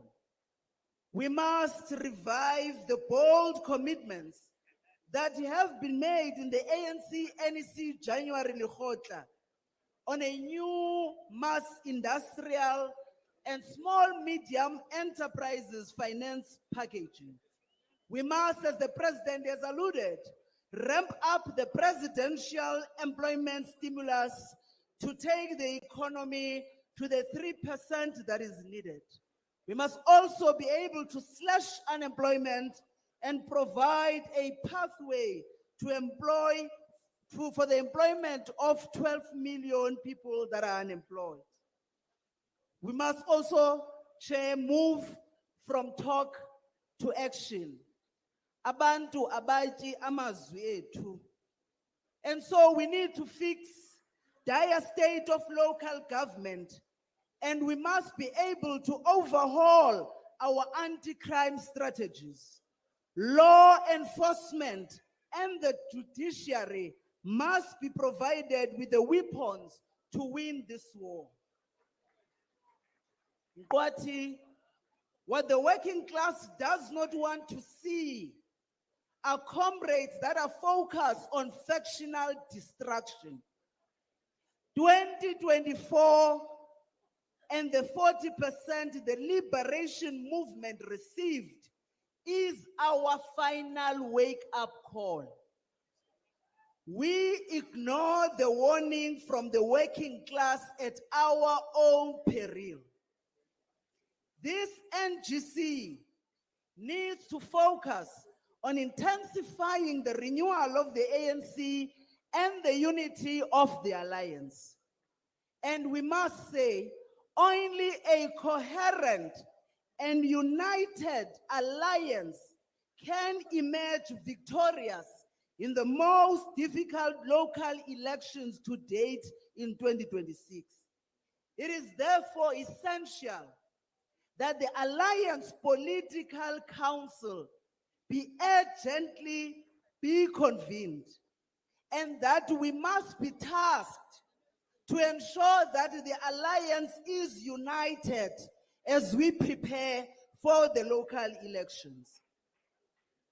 The fate president of the liberation movement and the alliance, the tools to fix the state and tackle crime and corruption, the ability to respond to the needs of workers and the economy lay within our hands.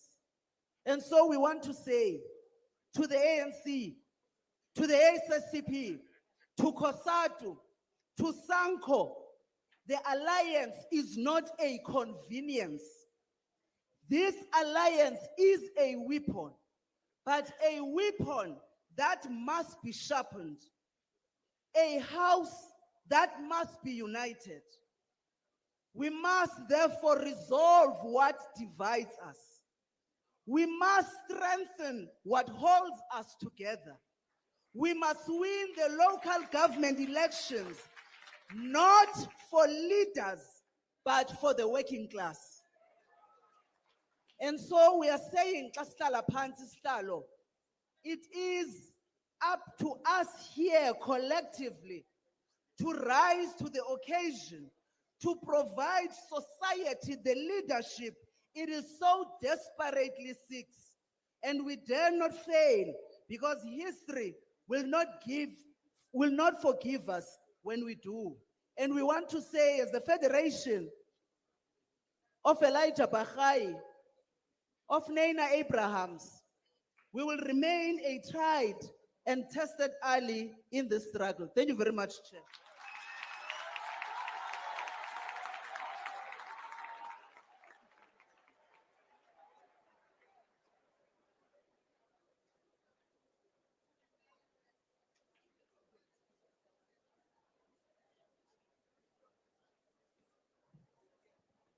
Thank you very much, National Chair. Must I also follow suit and stand on the protocol as it has been announced? First of all, I just want to indicate that the General Secretary is not with us today because there's a clash in our program. But we have prioritized this NGC because we have allowed him to go and attend to something, and the five of us are here as officials. All right, President, I just want to start before I say anything, to start from the bottom. And thank you very much and your government for having convened a successful G20 conference. Not only about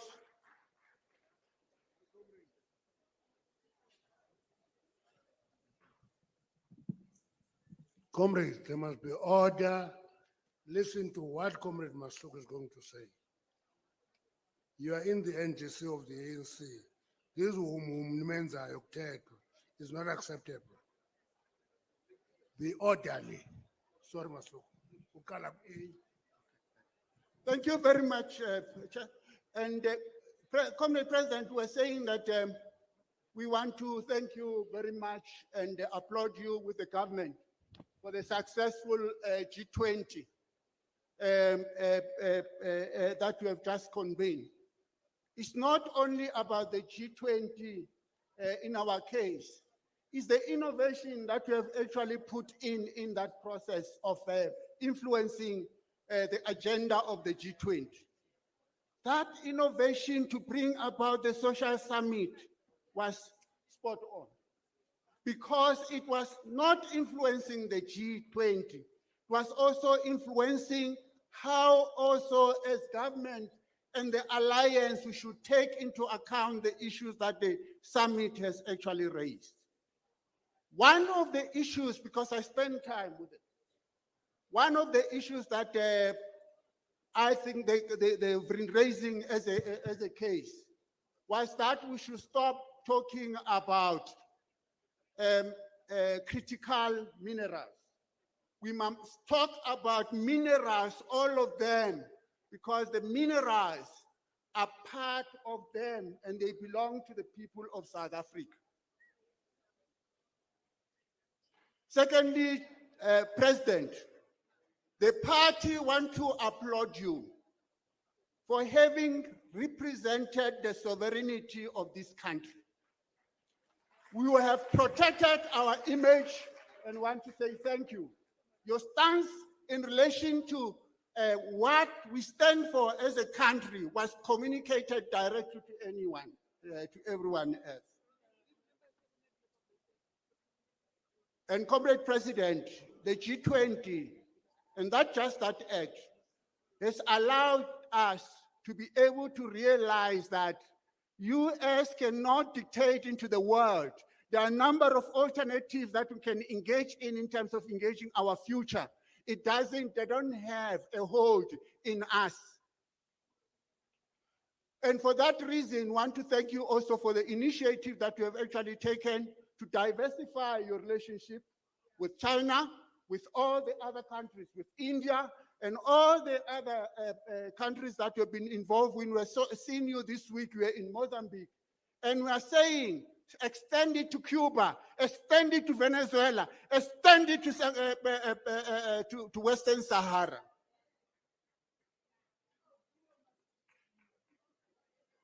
Comrade Chair, we are here to bring a message of support to our ally, the ANC. A trusted ally of the Communist Party. This trusted ally, over the years, we have worked together, we have set out agendas, we have done analysis, we have had some convergences, and in some areas, we disagreed. But in our disagreement hasn't resulted in us destroying and killing each other. Our disagreement has always been a strength, has tended to be a strength and a weakness of our work. And you can go back to a history all along. You can talk about the Black Republic thesis. You can talk about the formation of the military wing. You can talk about the strategy and tactic that we have adopted in Rogoro in 1969. All those aspects were a product of a contradiction that we're actually dealing with. But at the end, it has given us a way forward. And those are lessons that we must draw from going forward. And we must know that even today, we shall have contradictions sometimes in the analysis of what we are supposed to do and how we must go forward. this NGC theme is quite an interesting one. And I think it's very key to what the future is setting for us. The year of a renewal to make ANC a most effective instrument of the people to achieve the vision of the Freedom Charter. The people shall govern and the people shall share in the wealth of the country. Comrade President, this is profound. And we trust that this NGC, and we know that this NGC is going to reinforce this line in the resolution. But I want to point out, President, that the only problem that we have is that the current trajectory of our economic policy is going to be problematic, to be in convergence with what is going to come out of this NGC on the basis of what you have pointed out. There is a need to sit down and review the direction that we're actually taking together, and not the ANC on the side and the party somewhere on the side and COSATU somewhere on the side. And we are aggrieved by the fact that not long ago, you have taken a very serious problem in terms of setting up our economic trajectory into the future.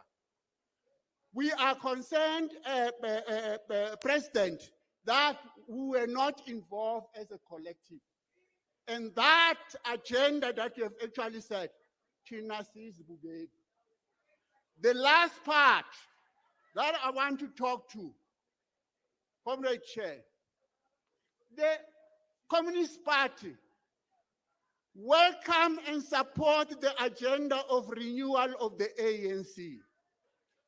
And our members of the party, who are members of the ANC, have been given a task to assist the ANC in this route that you want to do to renew yourself. But at the same time, we have gone as a party beyond that to say the renewal of the ANC and the renewal of the party as you have adopted it and the renewal of the COSATU is not enough. There must be the reconfiguration of the alliance itself. But, comrades, the reconfiguration of the alliance wasn't messed up by members of the party or the members of the ANC and the general members of COSATU.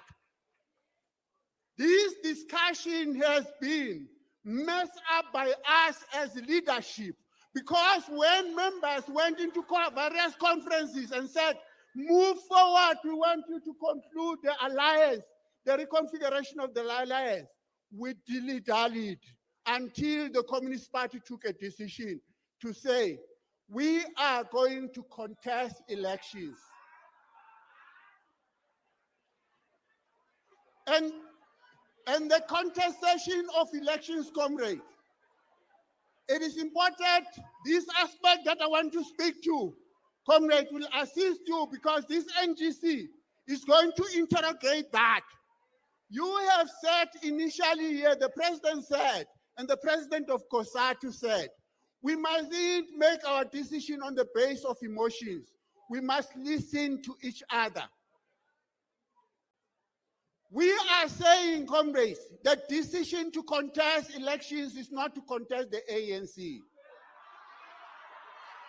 The decision to contest election is contestation of election.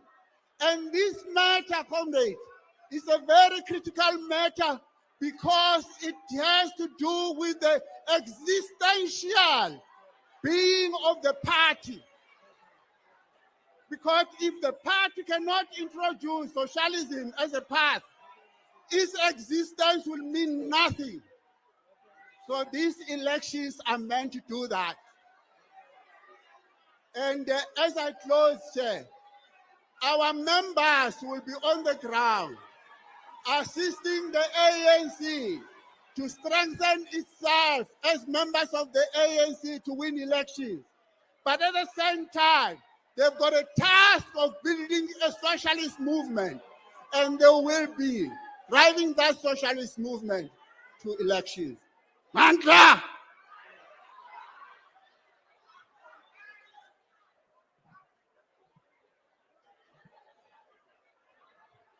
Amanda, away to Molo and Sophie. Molo and Sophie. Molo and Sophie. Molo and Sophie. Okay. Mamelani ke. Mamelani. The most important thing about a gathering of this nature is that you listen to what you like, you also listen to what you don't like. You have a duty to listen to every view. Now, we have a contradiction in the stand-up now because the translator into forward mobility. Before we break for lunch, sizawucela the following comrades abathunywe ziipati zabo. John Lukando weSwapo. Niyazi iSwapo? YaseNamibia. Comrade Lukando uzawulandelwa nguComrade Sithembiso Nyoni weZANU-PF ngapha eZimbabwe. Niyazi iZANU-PF? Oh, nambalwa ngoku abayaziyo. Then kuzawuthetha u-SC weFrelimo, uComrade Chaki Abubakar. Ezo zii-liberation movement ezithumele i-members ze-Central Committee to this NGC. Thank you, comrade.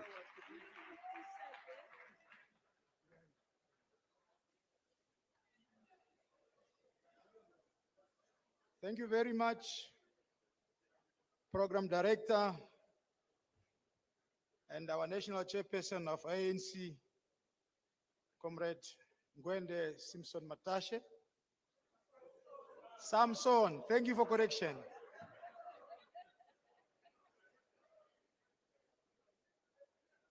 The President of ANC and of the Republic of Namibia, of South Africa.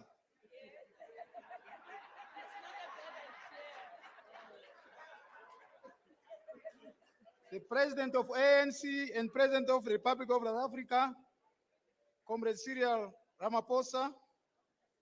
The Vice President of ANC and the Republic of South Africa, Comrade Paul Mashatile. And of course, the Secretary General of ANC, Comrade Fikile Mbalula. Comrade Chair, in the interest of time, I recognize the rank and file of ANC as well as the salutation established earlier. On behalf of SWAPO Party leadership, we wish to extend our word of gratitude and well-wishing to the entire membership of the ANC and the people of South Africa. The President of SWAPO Party and that of the Republic of Namibia, Her Excellency Netumbo Nandi Ndaitwah, on behalf of our liberation movement, SWAPO Party, acknowledge and highly appreciate the invitation to this generous historic event of ANC. In the same vein, Honorable Chair, Comrade Chair, I wish to extend a sincere apology from our Secretary General, Comrade Sophia Shaningwa, whom I personally standing in for. She wanted to be part of this historic gathering, but due to pressing commitment back home, as a week ago, we had a historic regional elections and municipal where her commitment is required in terms of deployment and secondment of elected office bearer to the second and the third tier of our national government. Therefore, accept her apology. Your Excellency, Comrade President, this noble invitation and convening of ANC National General Council coincide with our freshly ended regional and local authority elections, which was held on the 26th of November 2025, on which our governing party, SWAPO, through the election was close to 70% victory in both regional and municipal elections. Therefore, this trajectory victory signifies the trust and loyalty to the people of Namibia, our Reformer Liberation Movement, SWAPO Party. Therefore, our attendance at this gathering came at the right time as we prepare to take a post-mortem of our freshly ended elections, as well as preparation of our induction training programs, as the new office bearers will be deployed in key positions at our third and second tier of our government. Therefore, the 4-day session will serve as an introduction to our induction program as we go back home. Our SG opted to send 2 representatives to come and tap wisdom from these noble gatherings. Comrade Chair, I'm therefore accompanied by an esteemed member of parliament, who is also the deployee of the working class, the National Union of Namibian Workers, NUNW, in the name of Justine Jonas. She's there.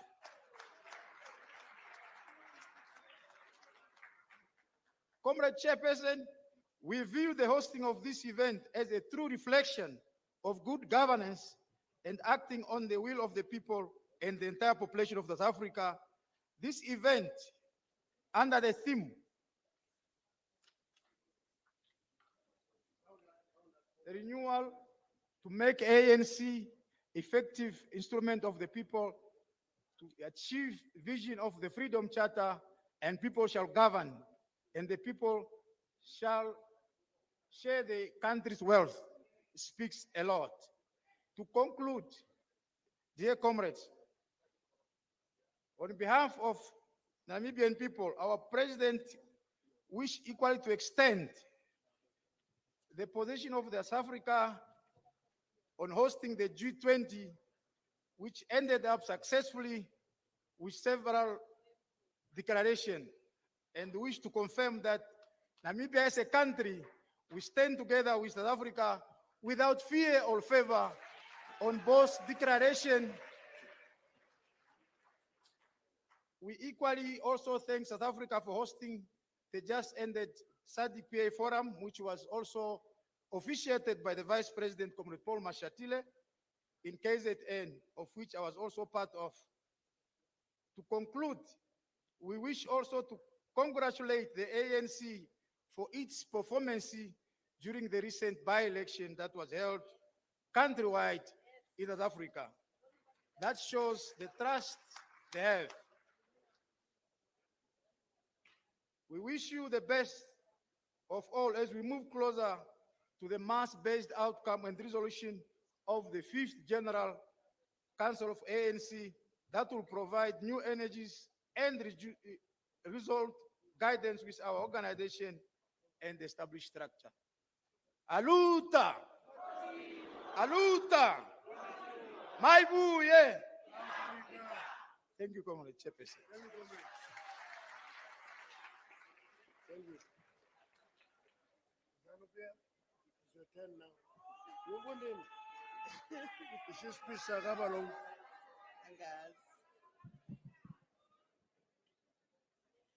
Long live President Cyril Ramaphosa, long live! Long live President Iti Mnangagwa, long live! Viva ANC, viva! Viva ZANU-PF, viva! Phansi ngabasizondayo.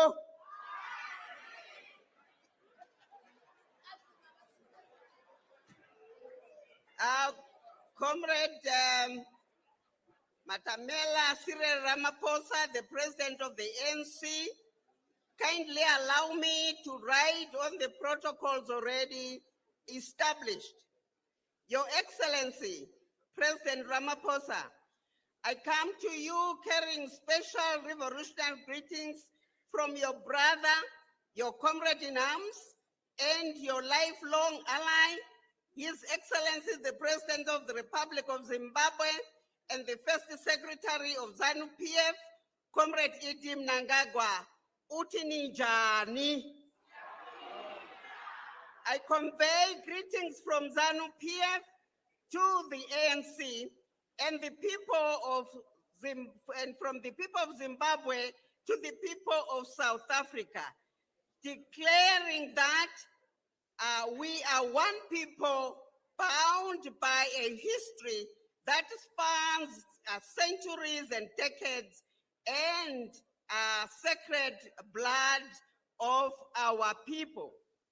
Comrades and friends, my delegation and I are most grateful, Your Excellency, for the hospitality we have received from the people of South Africa. We want to say thank you very much. Siyabulela. This reflects our profound and unbreakable relationship between ZANU-PF and ANC. Ours is not an ordinary relationship. It is